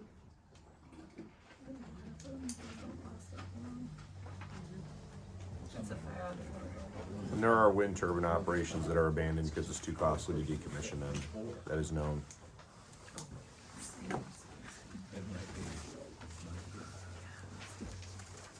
Is it possible to get like the updates as the public? Or will we only see the final one? No, as soon as we finish what you guys talk, I will put it in this form, I'll post it. On the county website? Yeah, the thing I have, I'm gonna send to planning and zoning commission, I will put it out. The most current working, Right. Right. with the understanding that that could be The adjusted. PNC. Yeah. It's working. Is there a time frame within that? I don't know how soon Joe can get it up on the website. Oh, you Is that haven't, what you're you asking? haven't asked me for a lot of Yes. changes, No, so not too many. it shouldn't, it's probably within a couple of hours. It would also be helpful if it says on the website what date this is, cause I've been following along and I wondered why what's on the website didn't match what you were Just your saying, like if it could be, numbers there, you need to change the, not numbers, the letters. Well, on a letter. You mean timestamp it so you know which version is so which what. version I'm looking at, yeah. So by the end of today, this will be on the county So website. that should be a date, sure, thank you. Yeah, just keep It's going a down, Joe. G, Okay. H, I, J. When Joe gets it done. I Okay. is J, you have there, or I had on mine. I've got two G's and no H. Yes, you do, yes, Mhm. you did. Yeah, so I just But gotta you change that second G to an H. You gotta change your sixties Correct. to fifties. And I and then J. And find it. Still follows this one.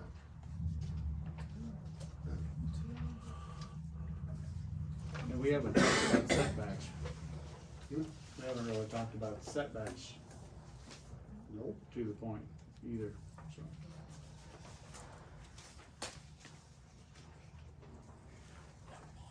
Under K.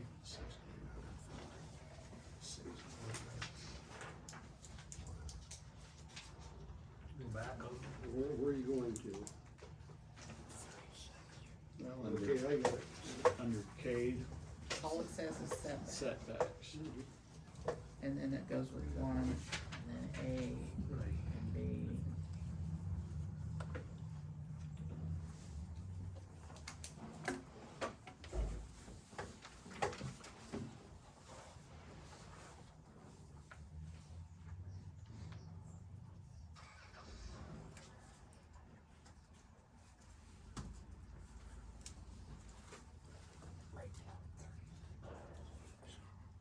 We have received, from three of the towns that are incorporated towns. And, Wayland gave us, pros and cons. Olds and Winfield asked us to scrutinize it very closely on the setback.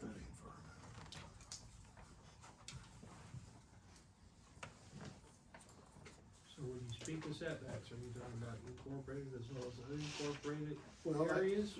as I stated last week,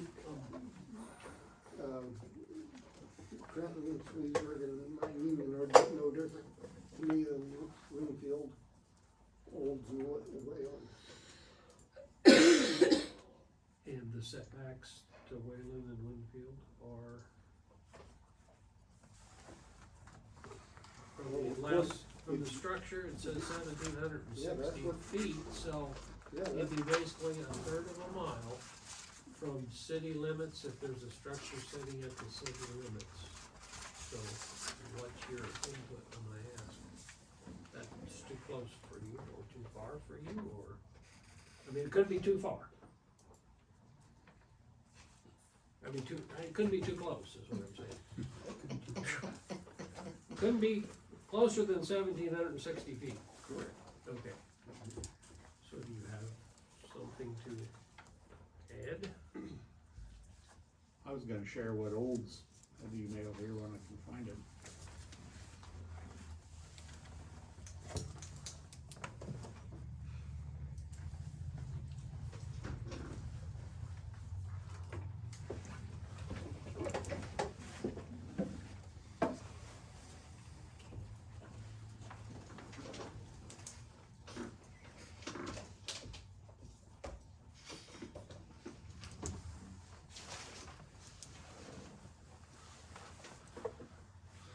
Essentially, the city of Olds,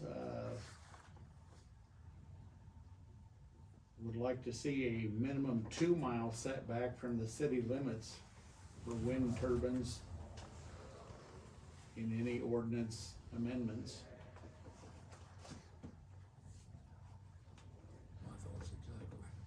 So, that's a 2-mile from the city limits. Is that signed by the city council, or is it paper? That's signed by, the mayor of the city of Olds. And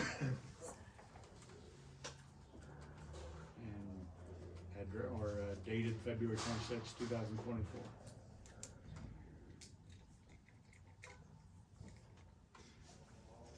When I said this is a work in progress, we can make a recommendation on setbacks right now, but I would need to digest what we heard on the taxation today. And go through those numbers. And, I guess the part that gets me is the, what will be the reduction to the landowners and taxes. And I'm just gonna try to figure out if we do so many acres, say just the top three, townships, and that'd be my basis where to start. What does it mean per acre or per thousand? That is the actual benefit to a landowner that has nothing to do with this.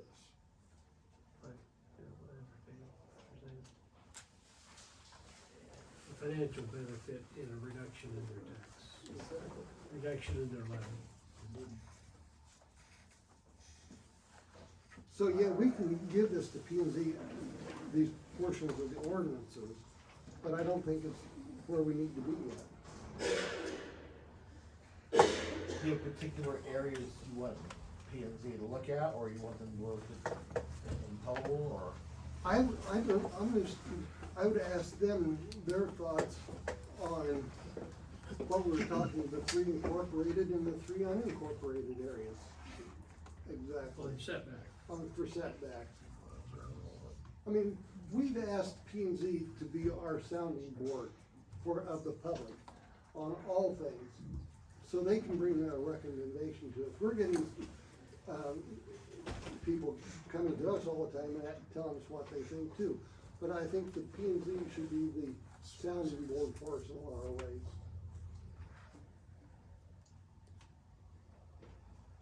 Just for using Google Earth and the circle, the large red circle is the 2 mile Radius? from the dead center. I didn't go from the city limits because they're jigsawed around, but from the, kind of the center of Olds is there. Joe, I have a question for you. If a city decides that they would like to reduce that, is that a variance that I can get from them and provide to the supervisors throughout the application process? Or is that something that can be written in this ordinance that if the city would like to have a change of heart and offers a variance to go closer, is that something that, I guess I don't know where that fits in the permit process. That could be written in, that they can be varied on request of the city. Well, and who from the city would give that variance? Be the council. City Council. Or if they have No, the the plan board- and zone. The Board of Adjustment would give the variance. They would request the variance. The Board of Adjustment, Well, they're the ones that vary ordinances. I mean, the city of Olds is a sovereign little community of their own. I mean, Yeah, but their council would have to be the ones who, because they do not have planning and zoning in their city limits, like Mount Pleasant has, Jack Swarm is their P and Z person. So therefore, in all your smaller cities, it's just their council that decides their, Well, Wayland and Winfield both have planning and zoning commission. they do, but Olds does. Old doesn't, but I mean, their sovereignty ends at their city limits. We're talking about a 2 mile area outside of that, which is Correct. yeah. the county's jurisdiction.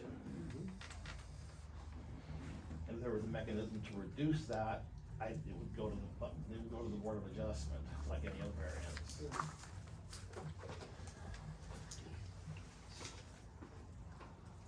Doesn't the city of Mount Pleasant have a 2 mile radius around the outside for, Subdivision. Yeah. Yeah, they do have for specific things, This subdivision only, it's a subdivision. subdivision only. You so have- apparently that was added to their language at some point, just like this can be added to Olds' language. Do you have a number, Mark, that you want? What about Trenton? I'll be honest, I'm like Chad, most all my waking moments, this is consuming me. And I go look at my neighbors and see what their grain leg is 2 miles away. And then I thought, okay, I gotta add 4 times to that. 5 times. I don't, what's Leon? 120, Leon's is 120? or like Mullins, just Mullins, north of that's town, that's 120? 120. Okay, Mine's 96. so, I look at that, then I try to visualize that to myself.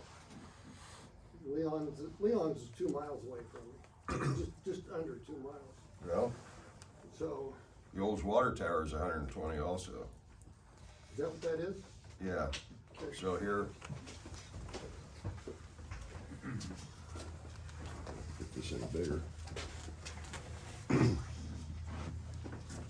Old's the way, let's see. Water towers. Yeah. And on that,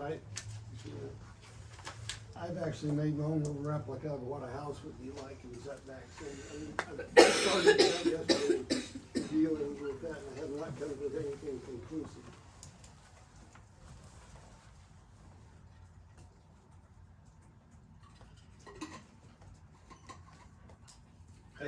It's kind of a dilemma, you know.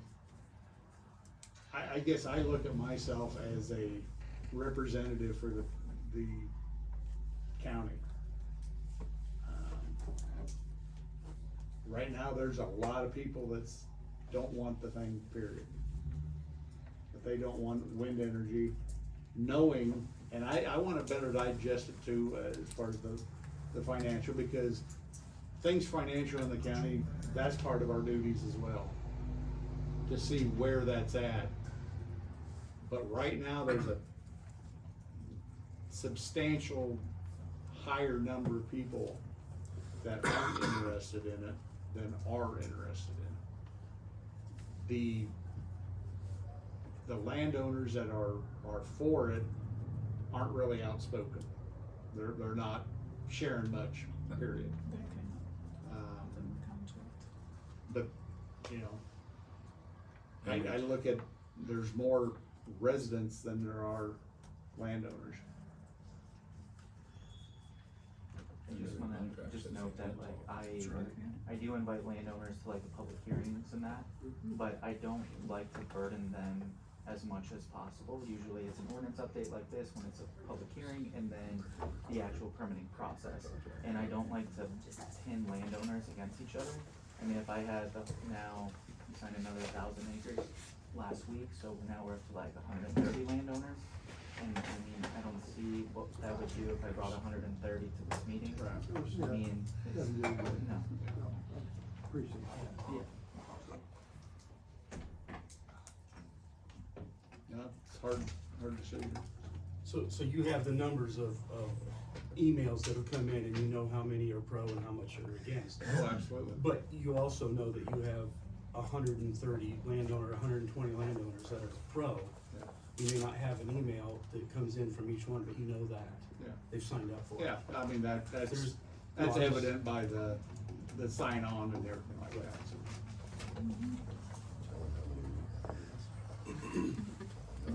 But that said, the people against it are at a higher number than are for it, so. You know, I'm just stating the fact there. Mhm. We also have everything to lose.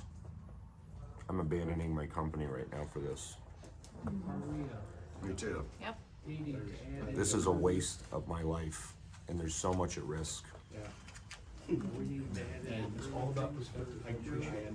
As far as the setbacks, And money. Is that 130 landowners or 130 people involved in a corporation? It's 130 landowners. 130 landowners? Yeah, because you have some in Like if you have trust, 5 some or in- 6 people that Yeah. own the family farm together. Yes. Yeah, and there's a lot of lot of entities that we work like trust where we have 4 people in 4 or trust. 5 people in But that if trust. one person says no to the project, then we don't sign them up. So we're losing it on that side too. So. look at that. And they have outside Because they're investors. bedroom, those 3 are bedroom communities. Sure. The unincorporated areas. Well, I asked Joe to put that down Mhm. in relation to setbacks. and Right, correct. Consider the incorporated and the unincorporated communities in the setbacks. And we'd have to come up with where to major those unincorporated communities, you know, Well, your two unincorporated communities in that area are Sweetsburg, Trenton, and Mount Union. Right, but I mean, as far as what line do you measure from? With the incorporated cities, you have a city boundary. Sure. But you don't have that in the unincorporated, so you have to come up with some equivalency. They aren't that large, and those are smart people, they can figure out something. If they just go from the center of the town, they can figure, okay, we gotta add another 200 or 400 feet to what we want to set back. I don't That would think, be the edge of what, it. yeah, ordinance, I don't think it should be randomly subjective, I think we need to come up with a concrete method to measure it. Or else one person's gonna measure it from, this corner in town, another's gonna measure it from another corner in town, and that's just a recipe for problems. A centrally located landmark or something. So you're gonna ask us to go out and pinpoint this spot and say that's it, which we can do. I'm not opposed to doing that. Or we can come up with some other, we can use the original plating boundary. Mount Union is not that far gone, long past that, we know where their boundaries are, I still have them. Sweeper still Set has out. boundaries, it's been platted, they all been platted. They've all Right, been, so we use the plating boundary. Yeah. That is just so we come up with a. Okay. But the plating boundary of those unincorporated communities, if there's a plating Yeah. boundary there, Just put a circle. use it, let's not reinvent the wheel. Right. Okay.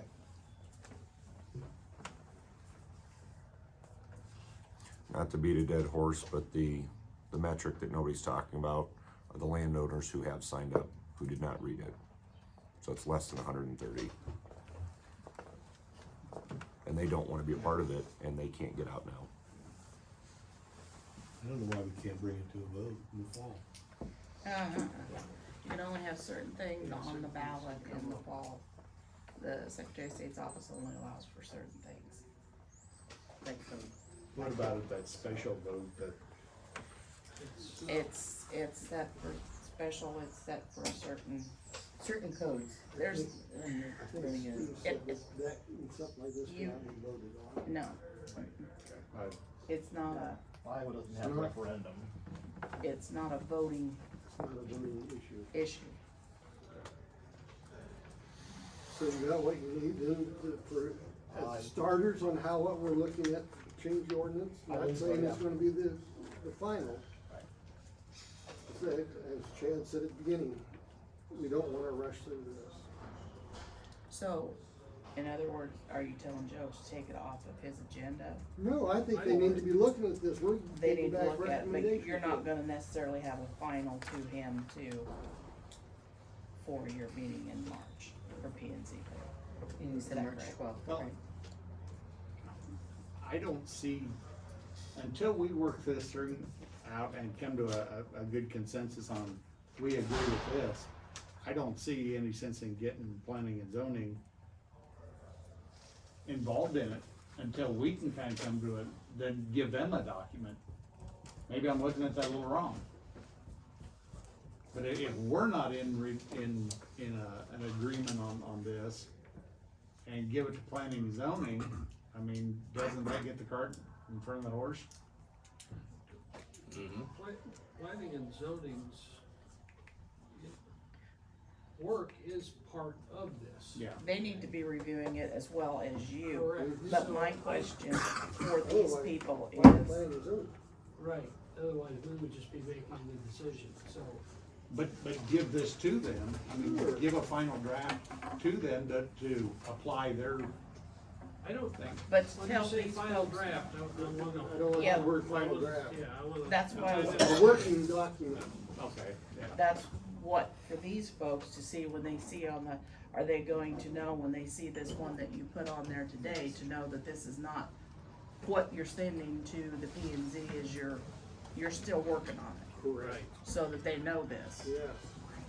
And know that Recommendation. once Joe puts this on today, this Possible. isn't, you're not done. No. Because we can assume to go back and relook at the setbacks on these communities. Just so they all know. I mean, do we want to remove the public hearing and set it as a work session? Until everything is, You have time to remove I it, think I do. okay? I think I might. Yeah, I think that would be smart. It'll be just a work session, it won't be a public hearing, it'll just be them, for them to go through this, talk Yep. about it. What you have come up with so far. Correct.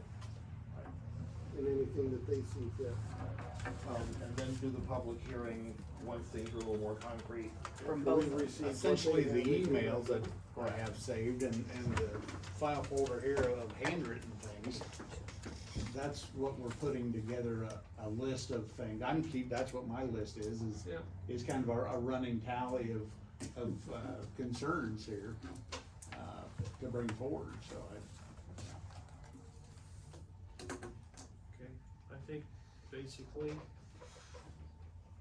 change it to a work session, scheduled for, I'm assuming you're gonna keep the same day I'll of March keep the the same- 12th? Same date, Okay. yes.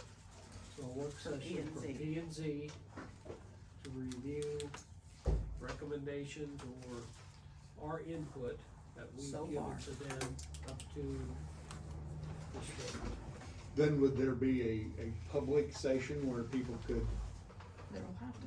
come in and listen to what It's a public That's meeting. that's what the. That's Yeah, what but if Joe- they have a meeting without the public, how is the public's input It's, the shared? work session is a public meeting. Okay, Everything, their meetings are open to the public. They're open to the public, they're not necessarily open to comment, No, but they're open to exactly, the but they're public. open for you to come in and listen. What I'm looking at, after they look at it, they'll send it back to us, and then we will have another meeting like this to make it, hopefully make it a final. And then we'll go Because back to them. otherwise, we're just gonna just keep kicking it, but I think we They've- kicked it almost long And it's enough. up to them if they allow any kind of public comment. Right. So just Not so saying that you you- think about the public, how they're gonna view that move, is people are going to see it as a reduction in their opportunity, so I think it needs to be conveyed to the public. I'm just saying, Well, I all do meetings- marketing, and I know Oh, how yeah, that people are but gonna see that, they're gonna be like, all these meetings Right. are open to the public, they're a public meeting. Right. Whether a public hearing is scheduled, so therefore, it is up to whatever committee or board it is, if they want to allow you folks to speak or not. so I So think that's they're, their because decision. people, You didn't, we didn't have to could let you said speak nobody, today. nobody can Right. talk to Yeah. them. right. It would just be between the I'm conversation. just between setting you them. up to understand, because many of us have not been involved in this process, so there's a lot of, like, we don't know how this works. And so I think just an education somehow, I don't know how that takes place, Well, but just so that people understand, yes, we've changed it from a public hearing to a work session, but we're gonna have a public hearing later. Or, you know, what you're saying too, is that you can still come, but there may not be an opportunity for comment. Well, the P&Z board will have to have a public Yeah. hearing Yeah. Right, Yeah. after they get what they want right. together. Right, So there will which- be a public which hearing I'm for that understanding of. before it comes to this. I'm just saying that the general public that didn't come here today isn't, I know And that's most not your of them And responsibility. most of them probably won't read the paper and look at the agenda. in Right, any way right, which I unless get, they but it's want an to. education process. was the hearing that on the 12th, was it gonna be open to the was- public Yes. for It was comment? Supposed to I don't- be a public hearing. Yep. Correct? Where they Joe? can comment? Correct, Joe? If it's a It was public supposed to. hearing, if it states public hearing on the agenda, there will be, the public is allowed to speak. If it's just a work session or anything else, unless it's stated public hearing, they don't have to allow you to speak. It's up to that board. Initially, Joe, yesterday, posted it as a public hearing. Yeah. You still have time to retract that and change it to a work session. So we will not have a public hearing on the 12th. The P&Z board will not have a Yeah, public it hearing will on the just be a 12th. public meeting. Correct. You'll be open to the public, you can come to the meeting, listen to what they're saying like you've listened to these guys today. And that'll still be held at 6 p.m. Yes. So the removal of people's input is the only net change, correct? Potential. Yeah, potentially, it's whether that board decides to allow people to speak or Well, not. Joe just decided to recommend that, so now we have no voice open unless they do No, invite Joe us. didn't No, say Anything without that. recommending. No, I don't, no, I'm sorry. Okay, It'll be up to the board. The planning and zoning Planning board. and zoning Okay. board, not this board, not the supervisor's Okay. board, to allow the public to speak at that work session. And are those, I've looked on the website, are the board I don't Are have they, anything to does do with anyone it. know, is the boards listed? Like I looked, I thought maybe all the boards in the county would be listed, who the members are on those, do you know? It's listed in our minutes for the first of the year. From the first of the year, okay, thank you. Well, it sounds like I can find January more than 2nd that. Oh, well, minutes. look, thank you, Lists ma'am. all the different boards. Okay, perfect.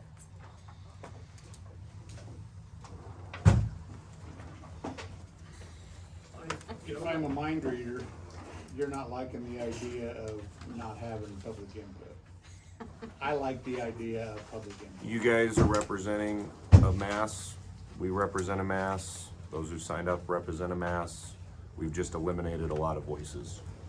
Well, and I also am thinking about perceptions, like trust and building communication and stuff, that's how it will be seen, whether it's right or wrong.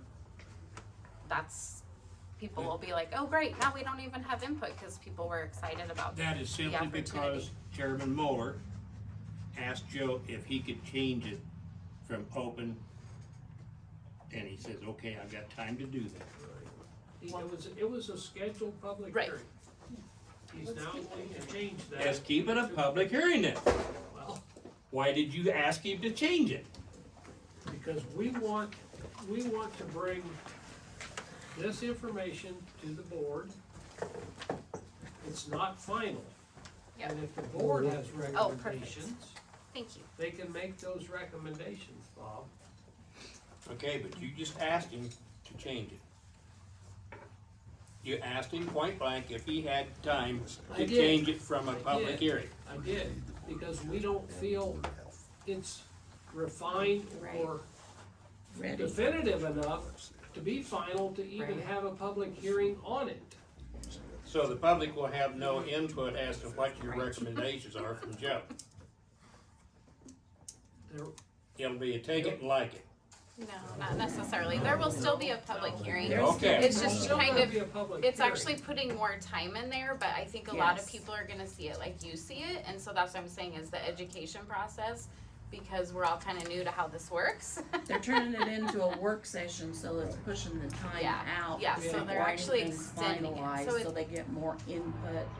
You will have the opportunity to email or to write those people who are on the board, the planning and zoning board, to Right. give them your comment if they don't allow you to speak at their meeting. I don't know what they'll do. The question I still have though is Senate File 2024 that we just passed yesterday. How does that affect this whole situation where we have a foreign investor? They're leasing your ground, they're not buying it, but they're leasing it. Read Senate File 20. Yeah, it covers ownership. Hmm? It covers ownership, Mm-hmm. which they're not buying this ground. No, but they're leasing it. Right, but they're not buying it. What's the difference? Is the work session They have longer control over it. and the hearing shorter? But they don't own it. Joe, were you aware that this Senate File 2024, have you had any chance to read through that or anything? Did you read it yet? I read it when it came out a couple of weeks ago. It's That's not, what it's you- not one that's on our radar because it has nothing to do with planning and zoning. So it's not one we paid any attention to. Have you checked in the tort liability? Iowa State University on windmills and landowner's responsibility? We currently have $1 million liability on our farm, and it sounds like we're gonna have to go to like 20. Check out the Iowa State University's law on tort liability and wind turbines. I have one other question on this ordinance. Is there anything that says, that doesn't say it has to be 1.1 away from any other landowner? If it's out in the middle of the country somewhere, one kind of line? Okay, What did Chad say earlier about, that's what I. thunderstorms?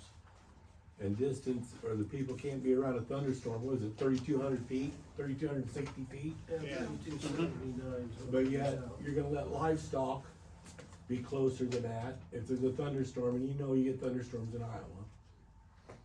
Livestock and people can be closer than that, but if there's a thunderstorm, they don't want them that far away from that tower, but yet you're gonna put them closer to the house than that.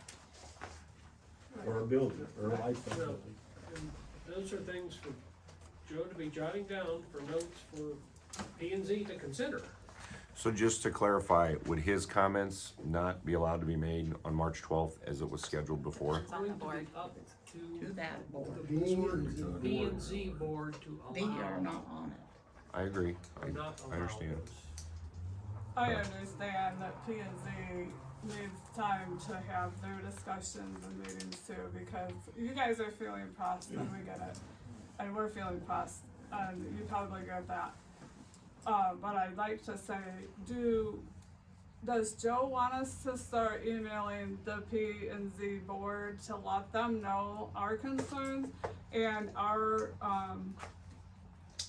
setbacks and decibels and whatnot? They should come to me and I will distribute them To the to the board. commissions, yeah. So if we could go ahead and contact board members just to let them know our concerns, because you'll get a copy of it too.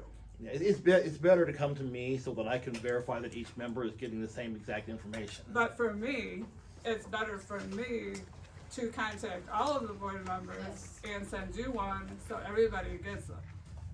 Because I know they're getting it. That's it, that's fine. Okay. Thank you. Matthew, do you know, I remember in, Swedesburg, I'm forgetting the towns, in Swedesburg, you mentioned, the model number of a couple that you were looking at. Do you have those model numbers to tell I us, or? have one, the Vestas. The Vestas. Yeah, a 4.5, I believe that's Vestas 150. They have Vestas it in their manuals, Okay, but that's kind of the one we're looking at Okay. right now. okay, thank you. We're done reviewing for today.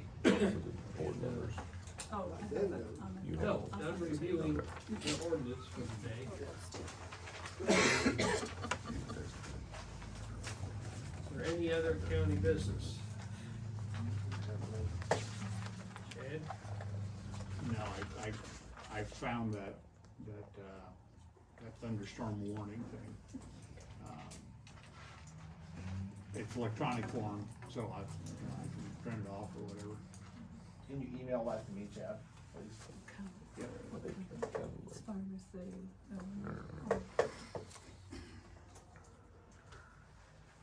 You know, it's not an original document, or it could be an original document, I had no idea. But it's on a Nordex, Nordic, yeah. that's a different, It is, yeah, OEM, and say Vestas, GE, other turbine model.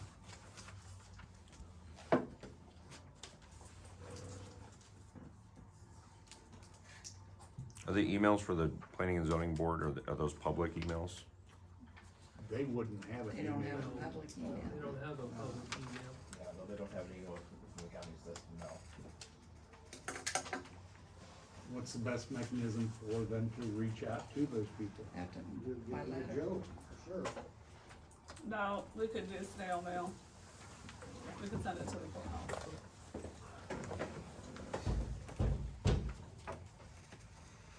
Thank you. Cause, I mean, obviously, this is where I'm accumulating stuff in these two folders here, and on electronic form, on the emails and whatnot, so. Yeah, So this, the stock answer is send them to Joe, and he distributes them to the board, correct?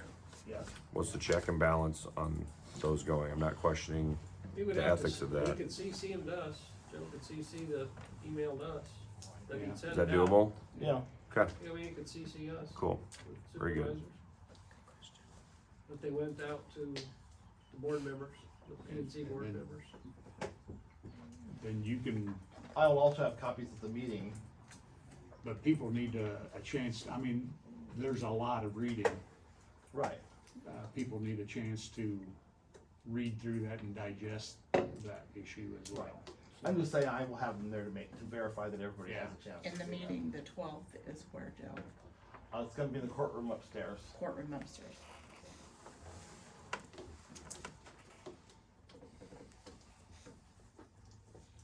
Anything I else? make that motion. Motion to adjourn? Second. Motion second on floor discussion. Hearing none, all those in favor respond by saying aye. Aye. All those opposed, same signal. We're adjourned.